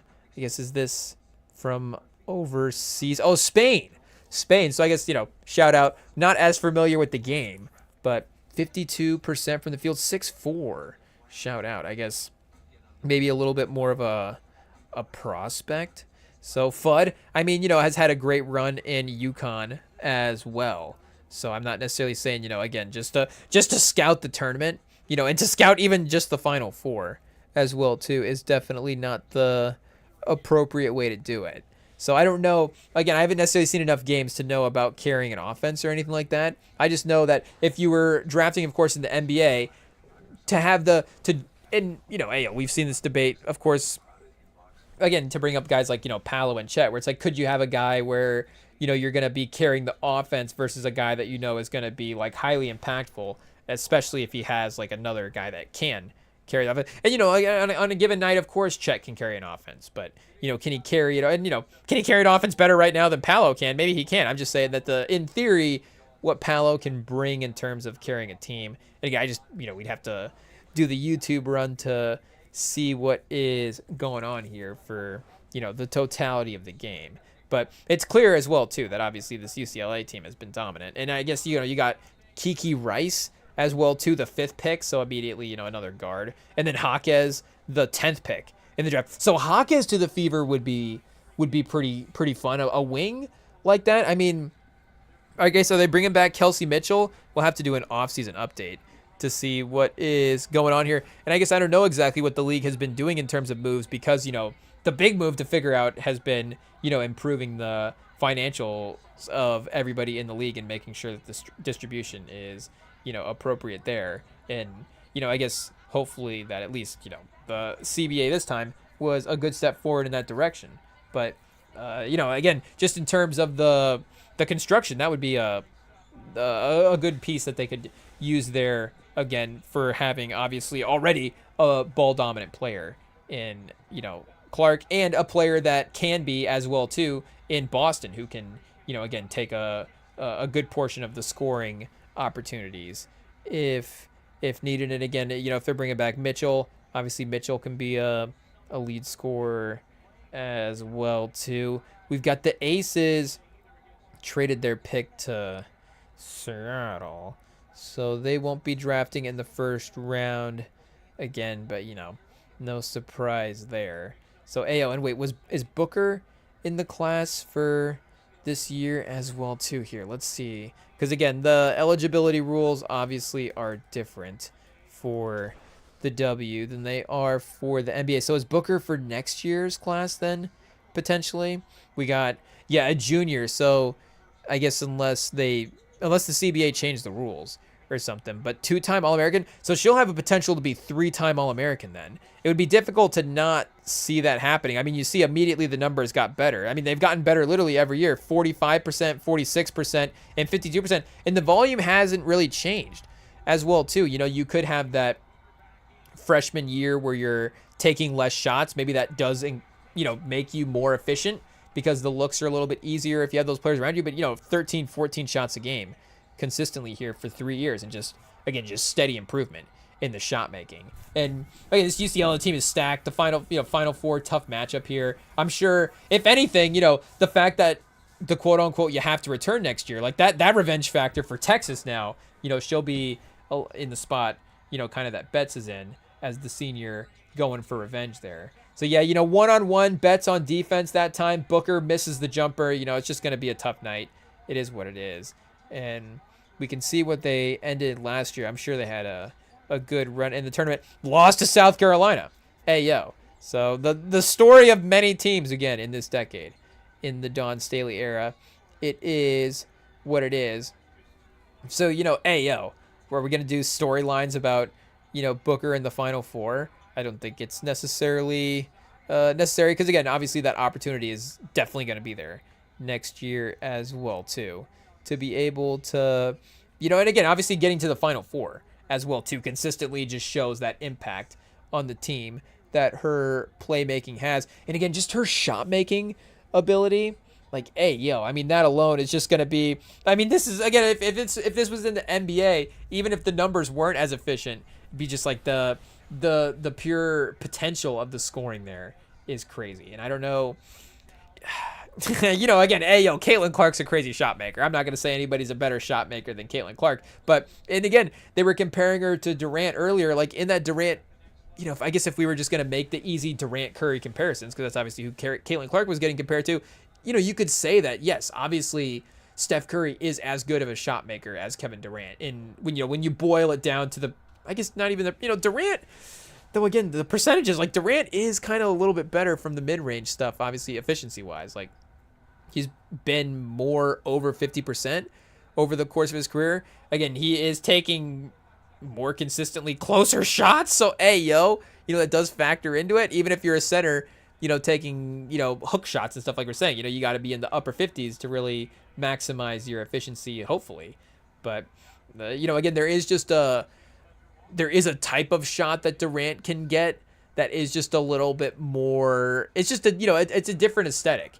It's a different aesthetic. It's a different dynamic having to guard it. And again, obviously Steph is like so good. A guy like Clay, Dame Lillard can get a jumper over anybody. The same center guarding Durant, the same athletic wing guarding Durant can be, Paul George can make life difficult for Durant on defense and Dame Lillard. And Dame Lillard, obviously can get a shot over Paul George just like Kevin Durant can. So again, it doesn't really matter if obviously the skill is there, but just to say that again, the shot making that Booker has at this level is pretty crazy. And again, I'm not necessarily going to sit here and say that, obviously we've seen everybody as well too.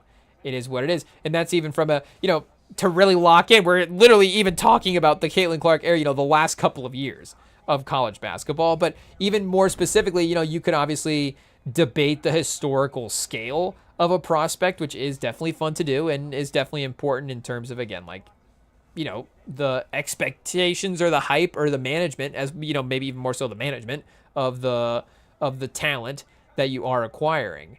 But, again, you're not competing with everybody in the history of the league as well, too. You are competing with the people over the last couple of years. So if we were narrowing it down to the last couple of years, the shot making here is the potential has been shown. In the tournament, they were saying she was 26 a game in the tournament. So the improvement was there as well, too, in that side. Let's see if we can see, I guess, in the conference, we can see kind of her numbers from last year. 15 a game in the conference. I guess conference play a little tougher for last year. We can see maybe the tournament run helped boost the numbers back up. If we go into the box score here, or the game logs, I guess, and see what we have going on. And like we said, I guess you would have to, Asia Wilson or whatever, like you just, again, us watching consistently back then, it would have been different. I say whatever, like, try not to bypass the, the hype of when she was going into the draft at the time. But again, regardless, I can't necessarily speak to watching, the day-to-day or even, a tournament run as well, too, unfortunately. But I can see, of course, you can see last year's tournament for Booker was pretty successful as well, too. I mean, 2020, 17, 18, 11, the efficiency getting better, or I guess, 70% AO to start is going to set the bar pretty high. But, 50% for the field last year in the tournament and 17 a game. So definitely a little bit better than what we saw, again, just in terms of that conference play box score anyways that we were looking at. But yeah, 12 points here with 5 minutes left to go. It is looking like UCLA is going to take this. And just, great seal off in the post by Betts, and then the throw over the top to get her going to the basket and score there. I think that can translate. 14 and 10 as well. So wait, where did we say that landed right now? The Mystic. So what, they had Aaliyah Edwards last year. I know there was some expansion draft stuff that just happened, so I know the rosters may be a little bit different because of that. Or I guess expansion drafts. Well, I guess you would do the expansion draft off the roster and then go into the draft. At least is the way that they have done it here. Is what it looks like. Oh wait, and they have 4, 9, and 11 and 9. Oh, I guess 19 and 30 would be in the second round. But hey, 4, 9, and 11. Is that right? So Lauren Betts, Nell, and Loma, and Raven Johnson as well too. Getting that South Carolina veteran experience would be pretty fun as well too. Is this the Toronto expansion team? That is a pretty good logo. Shout out. And then the Valkyrie added, of course, last year, and then there was another expansion team. I thought, the Flame. Here we go. Is that what? The Fire. What's the city? Portland? Yeah, Portland Fire. Shout out. The Tempo. I guess they're both pretty great logos. I guess, is this like a rose? A rose on fire? Because is Portland the Rose City? Am I right about that? Ooh, that is pretty good, chat. That is pretty good. I don't know if there's a way to make the graphic a little bit more clear. There is a bit of a 2K generic, I probably used this graphic when I made a couple of franchises in Madden back in the day, but the idea of it is pretty cool. And the team name is obviously great as well too. The tempo, it is simple and it's a little Pacer-esque, but I do kind of like it. And I don't know, I kind of like the alternate color version of take of this as well too. The Pacers obviously have the very standout bright yellow, and even the blue is kind of bright for the Pacers as well too. So the sort of, what is this, even like a dark purpley red almost? There isn't like a team with this color. I'm interested to see what the Toronto, can we get like a jersey look here? Hey, honestly, this is the most exciting part about adding an expansion team into the league. It's not even them playing the games. Them playing will be fun, but just them getting named. It's literally the building a franchise aspect of a team in 2K. It's just like, what's this team name going to be? What's the jerseys going to look like? What are the color schemes going to look like? Are the fans going to get to vote? I guess, who's going to own the team is not as thrilling as some of that stuff. But let's see if we can get a jersey look here for the Toronto Tempo. Tempo. Ayo. Temple could be a name. Oh, we got a little powder blue situation as well too. Oh, this is kind of cool. Oh, chat. Hey, is Texas working their way back? What happened? I just heard Ruco get excited about something. UCLA coach not looking excited. Texas has cut it to single digits, so we got to lock in 3.5. We're keeping an eye. But just to see what's going on here. Oh, chat, they've got info. What do we got? The significance of 6. 6 motion lines represent the 5 players in the court, and the 6th player, our fans in the stands. Shout out the 6. Our 6 boroughs. The 6 is our heart. Well, I guess this is Toronto, isn't it? The 6. Ayo, did Drake get involved here? He WNBA. The tempo, change the line of thickness and flow, represent the change of paces and tempo of the game. Owning balance. Tempo is about duality and contrast. The tempo uses sharp angles and rounded curves to represent the dynamic nature of the team and the game. Okay, shout out. So the tempo is just, I guess, literally just talking about the fact they're going to push the pace. They're just giving away their play style immediately. But this tempo hoodie right here is kind of cool, or the tempo hat as well. Hey, again, we have to get some Aces stuff before we start rocking other teams. But tempo gear does pass the check, that's for sure. So let's see, Portland Fire. You guys are up. Hopefully you guys are carrying as well too. Oh, a double powder blue, chat. Hey, yo. I guess, I don't know if they were correlating with the colors when they were talking, or if the league sent them both the same ideas and they were like, we like it. But we got red and powder blue, or I guess the kind of Blazers-esque, as we're seeing here from the, I guess, Blazer Fire. The thing is, though, it's the Portland Trail Blazers. It's not like the Portland Fire Blazers. So it's like them blazing a trail metaphorically. There is no like actual fire associated with the Portland Trail Blazers. I don't even really know what the logo for the Blazers is, to be honest. It's just sort of that, the fact that they have the stripes associated across the jerseys. They just have always implemented it super cool. So that has always worked more so than figuring out what the Blazers logo is here. I guess we learn something new every day, chat. Ayo, you think you know everything about, I mean, literally, I walk around thinking I have to know everything about the NBA. There's not another piece of NBA knowledge I can't learn. And yet, I don't even know what the Blazers logo is. It is what it is. What is the Blazers logo officially? To actually describe it, the abstract pinwheel. Okay, it literally is nothing. It is what it is. I thought so, but just to double check. But it is cool.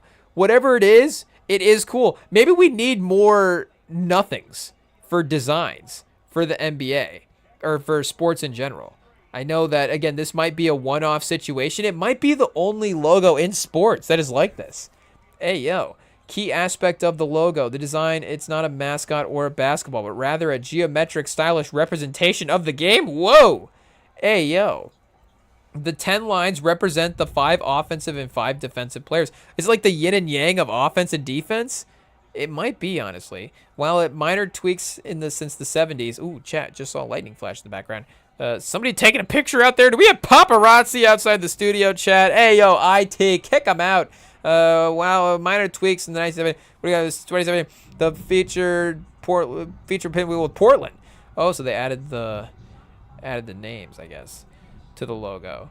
So yeah, I think just taking a quick mental scan of the league. I guess like the Jets don't really have anything as their logo. It just kind of is their name set against that green circle, and they don't have like an actual jet. They do have kind of the way that they do the alternate version of the text. So they do have some text logos, I guess. But the Blazers might have the only actual abstract logo, because I guess the Aces have it is something. It's the ace off of a card. So it is, again, a little bit of a just kind of a design per se. I guess, everything's a design. And shout out the W. The W does actually have legit logos. Obviously, the NBA now, everything is just a circle. It is what it is. So the link, I think, are in that Timberwolf rebrand, where you can see that via the trade here. They have, of course, literally that link just set in that circle basketball. But the Connecticut Sun, RIP their last season in Connecticut. They'll be moving back to Houston. They've got some geometric situation going on here. We've got kind of a unique shape with almost every design, to be honest. I guess the Fever do have a little kind of a circle situation, and so do the Sky as well, too. Okay, the Sparks. I guess maybe the good teams, the teams trading. I'm not sure. They were the rebranded teams. So they're trending that way. Don't lose the personality. Hey, yo. Don't lose the personality in the logos. Like, I can see the Mystic already pulling out, this little basketball situation right here, and just kind of making that the logo and just reducing it to that. I mean, that's not a bad idea, to be honest, I guess, since we just thought of it. But otherwise, like the Maverick for the wings, the Dallas Wings, like they actually have wings on the horse here. So the Maverick logo, I think, is literally just kind of a circle now as well, too. Can we go to the NBA? the boring old NBA version of the mock. Fortunately, the Spurs have their OG Spurs logo that is still pretty prominent. But even we have a secondary logo. We were like, we have to get a circle logo. We built that, and it's kind of grown on me, but for the most part, it's still kind of just like it seems like a quick cook-up. But yeah, you got Wizards, Brooklyn, Dallas, a circle. The Hawks is the one circle logo that works, but again, it's from back in the day. The Warriors, I guess I lied. The Warriors does work too. Oh, so does the Raptors. I guess the NBA, Chad, they're not bad at it.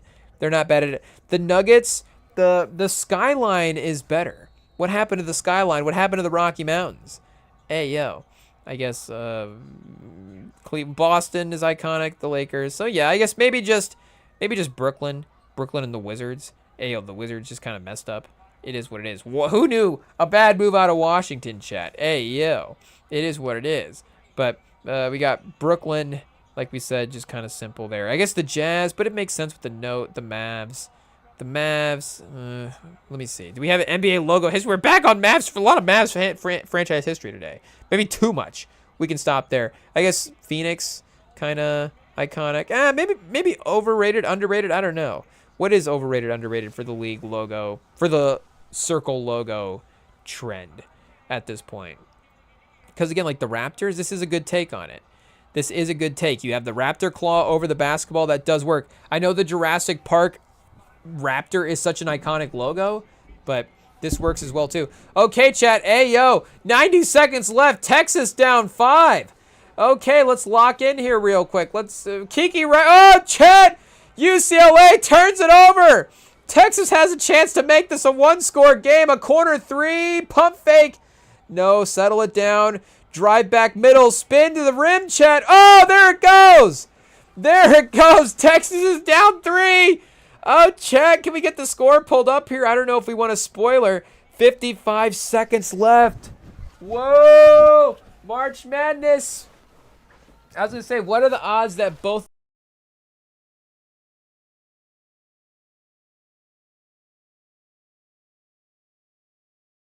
You know, both men's and women's, obviously, there is going to be at least one game in each. That is going to be crazy. Again, between the weekend, you know, you could have a national champ.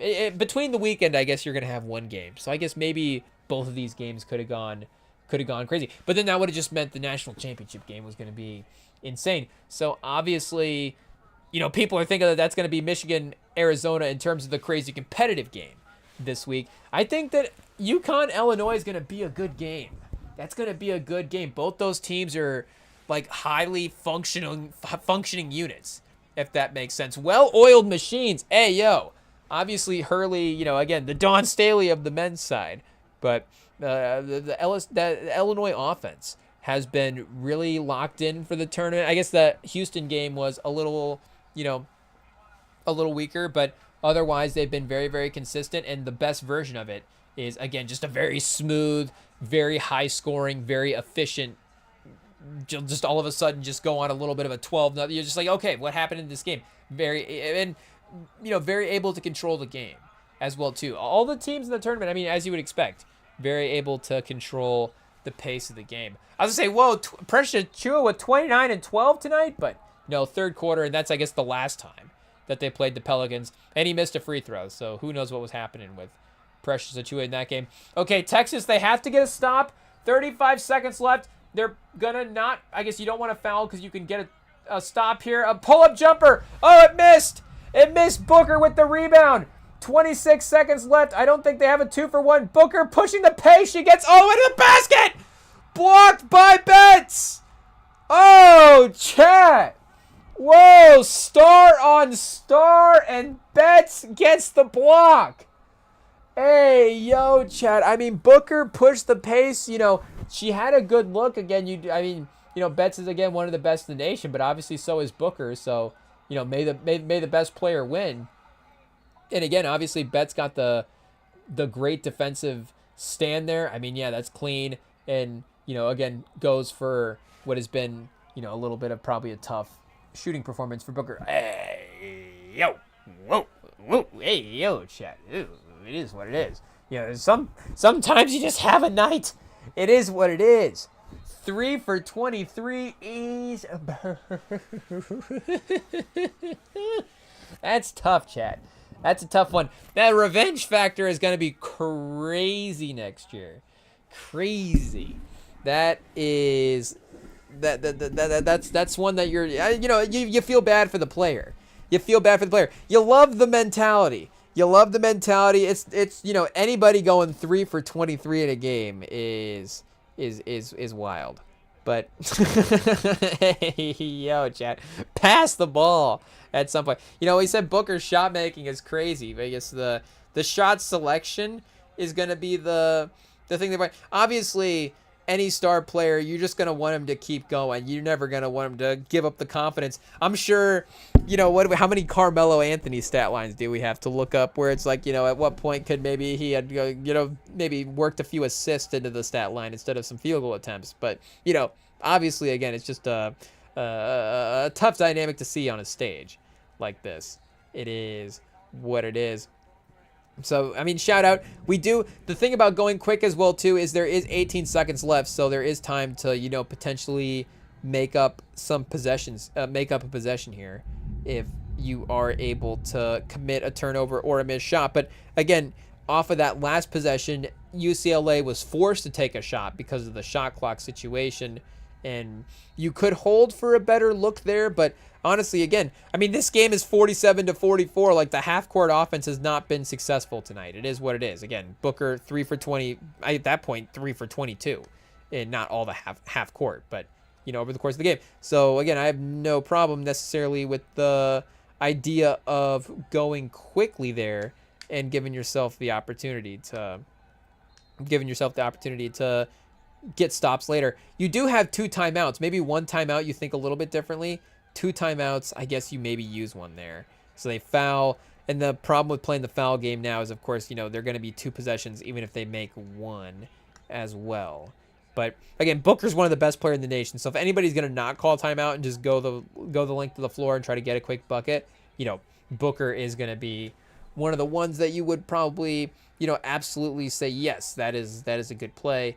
Go ahead and do that. You know, there are players that make certain plays good plays and, you know, are good opportunities. And that's, you know, a fine opportunity. And if you're UCLA, you go, hey, guess what? We get to play defense in the half court. I guess they don't necessarily have a timeout, and I guess you can't necessarily stop in that case. But, you know, if you're UCLA, you are okay with, obviously, again, letting your players make defensive stops in that situation. Shout out. I guess, you know, again, just a stellar performance tonight for Bets. It is what it is. But again, you know, it's the story. All it is the story of the night tonight.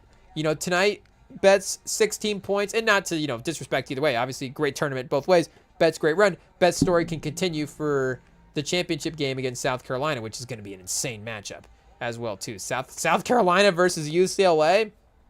Hey, yo, we're locked in. But yeah, I mean, again, for tonight, 16 and 11, 7 for 10 from the field. The Tankathon might have to live update right now.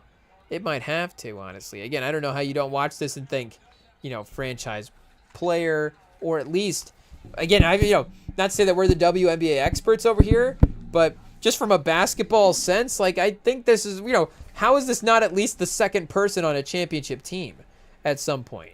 You know, I'm not even saying, like, you know, again, obviously Caitlin Clark, the easy name to throw out there, but I'm not saying you need the best guard or whatever in the league to be the second best player. You know, it could be, you know, whoever, or best player on a championship team as well too, with a really, really good supporting cast. I don't know. Seems pretty possible for sure. So shout out the free throw make there, makes it a 4-point game. 5-point game, definitely, you know, getting a little bit more out of reach at that point. And, you know, Rice again was that number 5 pick as well too in the mocks of the clutchness. You know, get up there, hit the 2 free throws. Shout out Texas burning the last timeout. So not looking too great here. It is what it is. But Sacramento versus the Pelicans actually has been competitive. The one game of the night. So is this the game of the night where we have to say, hey, yo, there is... Oh, Jordan Hawkins. Our guy Jordan Hawkins, chat. You love to see it. Oh, man. A little between the legs corner 3-pointer. That's a tough jumper right there. You know, we had some high expectations for our guy watching what he did. You know, one of the OG UConn runs here with Dan Hurley. Shout out. Was that first national title? I think Jordan Hawkins won a national title, did he not? So, I mean, there was a two-way nature to his game. He can get the 3-pointer off. You know, it just hasn't necessarily been the consistency in the league as it was in college, or, you know, the lead aspect nature. Was it him and Klingon on that team, if I remember. I mean, Castle and Klingon. It was Hawkins and Klingon, and then Castle and Klingon, and now Bryce Mullins and Caravan, I guess, or Terrace Reed. Hey, yo, can't forget about our guy Terrace Reed, who he's now our guy unless he faces Michigan again, and then the transfer revenge factor of him having played at Michigan before. But I don't think he left on bad terms. We have to go back and check the articles there. I don't know. Hey, yo. But maybe the tough game. I don't know. Again, the way UCLA or the way that South Carolina was able to get out in front and just keep UConn from getting in the lead in that game was really impressive. But the individual effort by Bets tonight was probably the best between the two games as well. So another missed shot by Texas, foul. It looks like UCLA will be headed to the national title. Shout out UCLA, like we said, versus South Carolina is set for the ladies' side of the bracket. So, hey, yo, men's side tomorrow is going to be insane. And like we said, we are very excited. I don't even know, what expectation stuff to set on the level. Because I think, the level at which both Michigan and Arizona have played at in the tournament themselves have been amazing. It's not necessarily that both teams are just awesome teams. It's that both teams are playing their best basketballs at the right moment. And again, maybe, Michigan obviously not 100% healthy, but it has been able to sustain that, with the guard play as well too, making up for the loss of Kaysen. And Arizona, again, incredibly talented, is, been arguably the best team in the tournament as well too. So the level of play in that game, I think, is going to be pretty great. And like I said, the coaching and the execution and the competitiveness of UConn versus Illinois is going to be crazy as well too. And, again, as a Michigan fan, obviously, am I 100% as worried about a potential UConn-Illinois matchup as I would be about this Arizona matchup? Again, Arizona, I think, is a more talented team. So it's just that mental factor is going to be there. But I think we cannot count out Hurley. We can obviously, hot take, not count out Dan Hurley in this Final Four run. And Mullins and the team around him, I mean, clearly showed that they can step up. The defensive pace of the game is there. And, again, they have the offensive players in the perimeter to be able to have those individual moments to succeed in these games. So it's not just get past Arizona and, it's the championship game. Obviously, it's going to be a battle, whoever they have to face there. But I think, again, in terms of what we look back on this tournament as the defining game of the tournament is, I think, going to be this game as well. And like we've even, we've referenced it before, that Kentucky UCLA game, that's another good example because neither of those teams even won the tournament that year. Neither of those teams won the tournament. And I think of that game more than I think of the championship game that year. I mean, there are like Duke, Wisconsin is a year where I think that year was at 2015. That year, the championship game did define the tournament. And I guess the decade tournament ago for 2016, Villanova, was this the Chris Jenkins game? So that game was defining for this tournament as well, too. I mean, arguably one of the best championship games we've ever had. And the drama at the end there definitely accentuated it. And yeah, Buddy Hield. Was this the Buddy Hield tournament? Hey, I don't know if people call it the Buddy Hield tournament, but Buddy Hield was fun in this tournament. We were having fun watching him play basketball that year. Nothing, we just any perimeter-oriented shot maker type guy, back in the day. We're watching the game, picking up stuff. Buddy Hield's our next pickup comp. It might be. Buddy Hield's a fun pickup comp. Shut up. This is Malachi Richardson as well, too. Yeah, this is a great tournament chat. Hey, shout out to Malachi Richardson. Michael, I thought I had the last name queued up. Benajay. That's what it was. Benajay. Oh, see, I was going to go in confidently. I had to be humbled for a second, and then we got it. It is what it is. Michael, I'm pretty sure that's what it was. Michael Benajay, and then Malachi Richardson as well, too, and Taylor Lennon. And I thought Malachi Richardson, again, NBA, lock it in. I would have taken him in the first round, but unfortunately, maybe the first round of the G League. I don't know, but either way, that was, I forget now. We're distracted talking about Malachi. I forgot about Malachi Richardson and Buddy Hield in the same tournament. Oh, chat, what a time! What a time! And DiVincenzo before we disliked him. I guess I don't remember exactly if he was as impactful on this team, but especially the next year, he definitely was. But again, that game was pretty defining.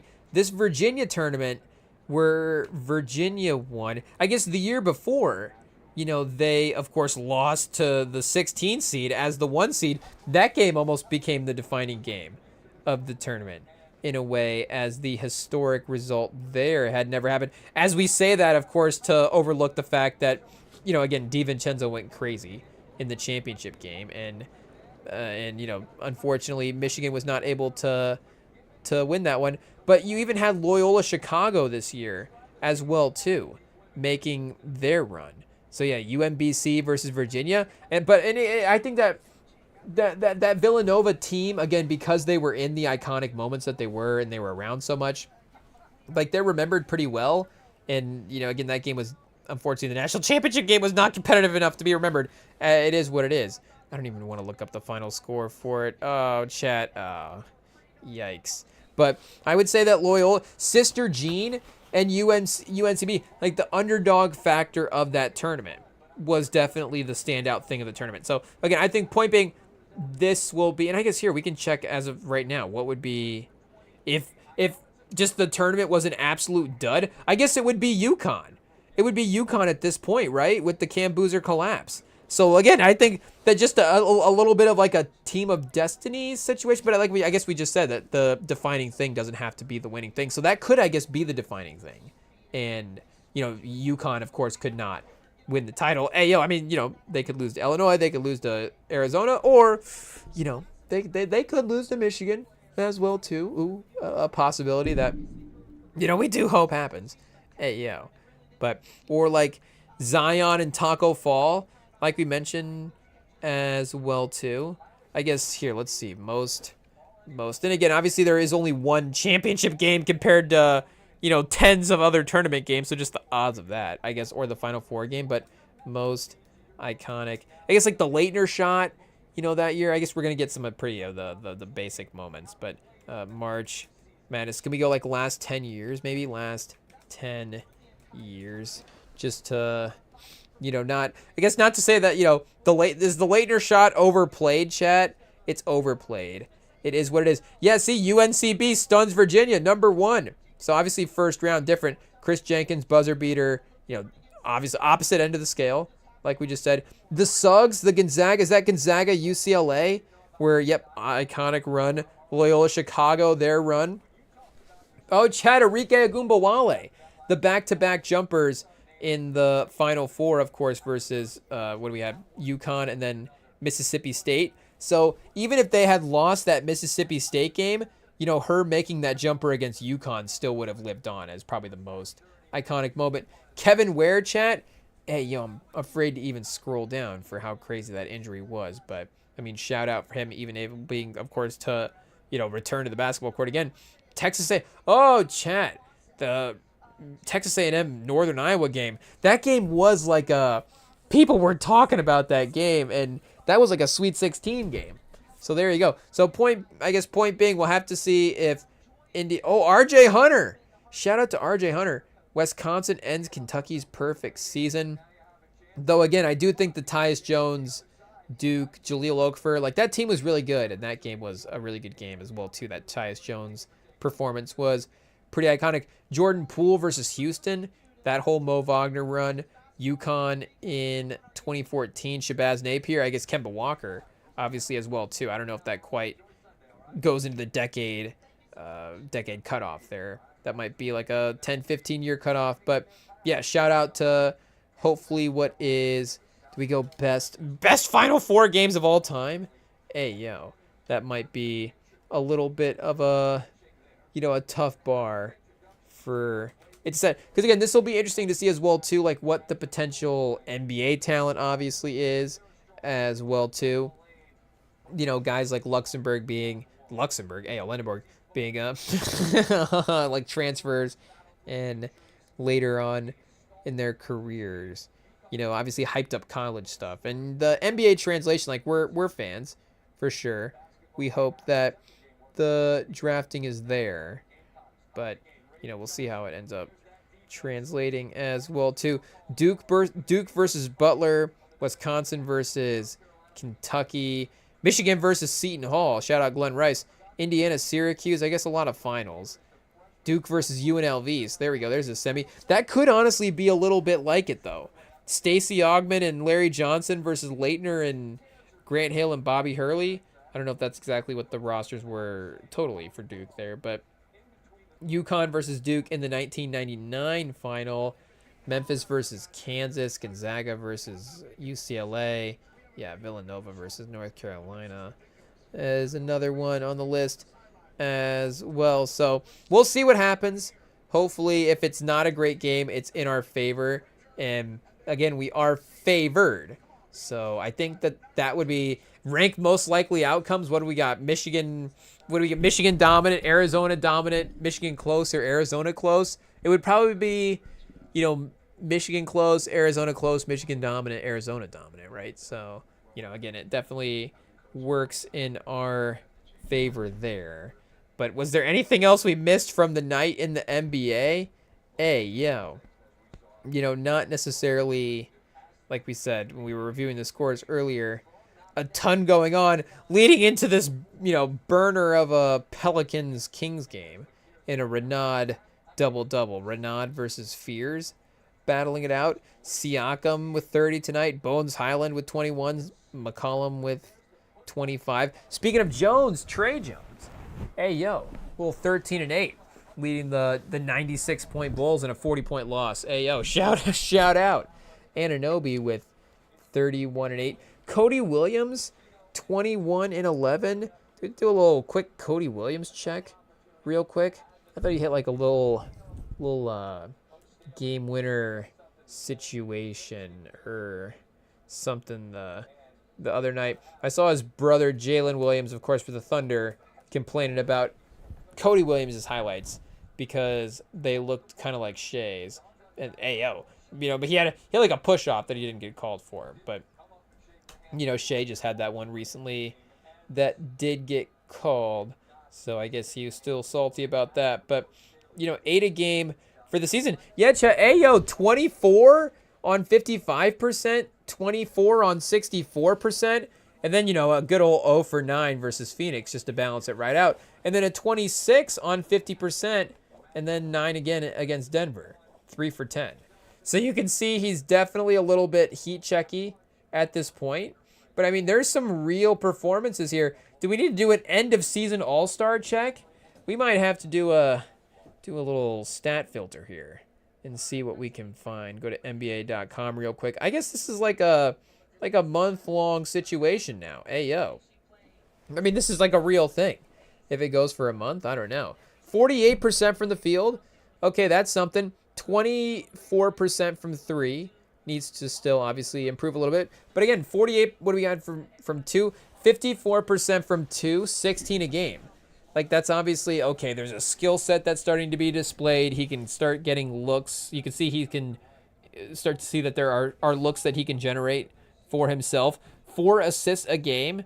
You know, 4 rebounds. He might, I guess, 4.5 as well, too. Like a little bit of a creator almost here. Let's see if we can go, I guess, stats for NBA. Are there any random standouts for the last month that would be a little... Oh, chat! Hey, yo! We were ignoring Cooper Flagg and his 51-point performance. I think they were losing by 51 at one point, so we got him. We got him. We wrote that down. We saved that one all the way best for last. We wrote that one down earlier, but OG Anunoby, 31. Gigi Jackson, 30. Nobody cares. Cooper Flagg's 51 is going to be all... Unfortunately, it happened on a Friday. Hey, yo. The ESPN shows would have been loving it this week if Cooper Flagg had scored 51 on like a Tuesday. You could have gone Wednesday, 30. You honestly could have gone the rest of the week on a Cooper Flag 51-point performance. Would have been nuts. Cam Jones, 10 assists. Hey, yo. See, there's the name. Not Cooper Flag, the random names. Cooper Flag 51. That's not random either, obviously, you know. Cooper Flag, #1 overall pick, but 51's a little aggressive in a loss. They're definitely, you know, relying on him. It is what it is. Also, you know, hey, yo, just a reminder that Wemby's still pretty good. It is what it is. But here, we need to find stats. I don't know why we're struggling to find stats here. Player traditional stats. I guess we can go for like the last month of the season. See what we got last 10 games maybe. March. Maybe we just go, I guess we can go advanced filters here and just do a date range search and see what we got since March 5th, I guess, March 3rd, since it is a month out. And we did say the last month to be consistent there. We'll see what Luka's get, like 39 a game or something crazy. Oh, 36. Okay. Shea at 30, Kawhi 28, Booker 28, Wemby 28 a game the last month, 53% from the field, 37% from three, 17.9 on the plus minus. Hey, yo, let's best in the league. Him and Castle. So, I mean, did IT plan this segment on purpose? And Vassell? Hey, yo, maybe a little bit beneficial there. And Fox as well, too. But look at that. 4 of the top 10 players in the league the last month of the season have been on the Spurs. But, I mean, Castle, I mean, I was thinking about that watching him. Speaking about hitting post-up fades, I saw Castle hit a little, I mean, that little, you know, drive in, spin back in the lane. And I was like, how is Castle not a top 25 player in the league right now? Do we have to go trade value rankings and see what we got? Hey, yo, if Castle's not top 25, is NBArankings.com, is that even a page? It's not. Hey, yo, we probably shouldn't even have given away that information. NBArankings.com is like valuable. NBArankings.theringer.com. That's valuable real estate. Hey, yo, that's like the #1 ranking website. I mean, hey, yo. I mean, where else would you go except NBArankings.com? But, okay, updated February 4th, I guess, was the last time. Okay, so I guess the top 100 in general was updated March 25th. So we are within the last week of them seeing where they would place Castle here. We could separate it. Wemby at 3rd, Shea over Jokic. Seems a little crazy. How many writers are working on this list to have Shea over Jokic? Ayo, Luka, Kawhi at 5. Hey, yo. We didn't realize this was going to be this hot takey. It is what it is. I mean, not to say that Kawhi's been bad this year, but Kawhi's the 5th best player in the league. Get out of here. Jalen Johnson at 17. Shout out. Okay, we're dialed back in. James Harden, 20. Bam, 22. Oh, Chad, how's the best offensive player of the league not at least top 5? It is what it is. Duran, 24. Okay, wait a second. We're looking for Castle. Castle over Duran. Castle under LeBron? Pause. At this point, I mean, chat, I hate to say it. I'd say because LeBron, again, he's the greatest player since Michael Jordan and the greatest player before Michael Jordan and arguably the greatest player if you include Michael Jordan's years. You know, again, we have to argue it, but you could argue it. But either way, at this point in NBA history, I think I would take a Steph at Castle. It is what it is. Just for this year, shout out. I mean, that's how good he's been playing. Austin Reeves. Chat, can we throw the headphones? Get out of here. Lowry Markkinen. Oh, there we go. Steph Castle. Oh, as long Williams. Oh, chat. Hey, yo. We muted the mic. As long as he's over Jalen Williams, that's what counts. Shout out Billy Buckets, our Thunder fan friend, because, you know, again, we were getting jealous of his lineup there for a second when he was like, you have Shea and Jalen Williams? And it's like, actually, now would I trade Castle for Shea? Oh, chat. This is bias corner now at the end. This is bias corner. It is what it is. But, you know, we just like Steph Castle. It is what it is. Definitely over Markkinen. Knuppel, there's no way we're taking Knuppel over Steph Castle. Just get out of here. Fox, obviously, you know, right now versus long term, it is what it is. Reeves, nope. White, nope. LeBron, nope. Tatum at 29. I mean, I guess this is a ranking for this year. Sengun, no, I guess we didn't look at trade value here. Trade value does include contract, but either way, if we were taking contract out, Doesn't matter. Just straight up basketball. Give me Castle right now over Svengoon. Basketball talent. It is what it is. I said it. I'll stand on the take. So right now, Dylan Harper, 71. That's a little too low as well. So wait, here we go. Completely and utterly untouchable. Pause. Castle's got to be there. B, I'm going to say he's B. Okay, so 10th in trade value. That seems a little bit more likely, chat. That seems right. Oh, that's Steph Curry. Oh, chat, the wrong Steph. That's the wrong Steph. It's getting late. When's the bedtime? It is what it is. Where's Steph Castle? This is how you know it's biased. Did we say we have him over LeBron and Steph Curry at this point? Okay, he's 18. Still behind Con Knuppel somehow. Pause. But Amen Thompson? Ooh, Amen Thompson's a name that we have talked about in the past. And I tell you what, I think we've talked about Castle a little bit more. Jaylen Brown, I mean, Booker, again, now we're talking the age thing. But even for this year, I guess now Brown and Booker, that is getting tough. That is getting tough. But Devin Booker is 32% from 3 this year. And we saw him miss a couple earlier. So I don't know if you would say that that's like a definitive point that you could make for him over Castle. You know, he's probably a little bit better offensively overall, but at least in that this year, you know, could be close. Murray might be the sneaky one that climbs at the list. Mitchell, Brunson now probably, can lead an offense, obviously, a little bit. Brunson, Giannis, okay. Tyrese Maxey, though, over Steph Castle right now? I don't know. I'm biased, though, so it is what it is. It's getting late. We're getting tired. We're saying takes that we shouldn't take. It is what it is. Now we've got Steph Castle as the 4th best player in the league, but we'll be even crazier depending on what happens tomorrow because we'll be either, you know, over the moon because, well, I guess, you know, job not finished if Michigan wins, but, you know, we'll at least have the fact that we got past Arizona or I guess I should say, or we will be, you know, completely bummed that we just lost in the Final Four. So we'll see how the Sunday live stream goes. Of course, you can join us then, Sunday. We'll be back, you know, after hanging out with family and, you know, obviously a good day celebrating the risen Savior. We will be hanging out on the live stream with you guys. So we will be looking forward to being here, hanging out. And you can, like I said, join us here on the YouTube. You can follow us on the podcast feeds. You can hit us up on the social platforms as well too. Instagram at REMINGTOM Pod if you want to message us over there. So shout out to South Carolina. Shout out to UCLA for their runs. Hopefully the men's Final Four lives up tomorrow as well too. And we will see you all in a couple of days. Enjoy your weekend. And I think we did it, chat. I think we did it. We will see y'all later. Peace.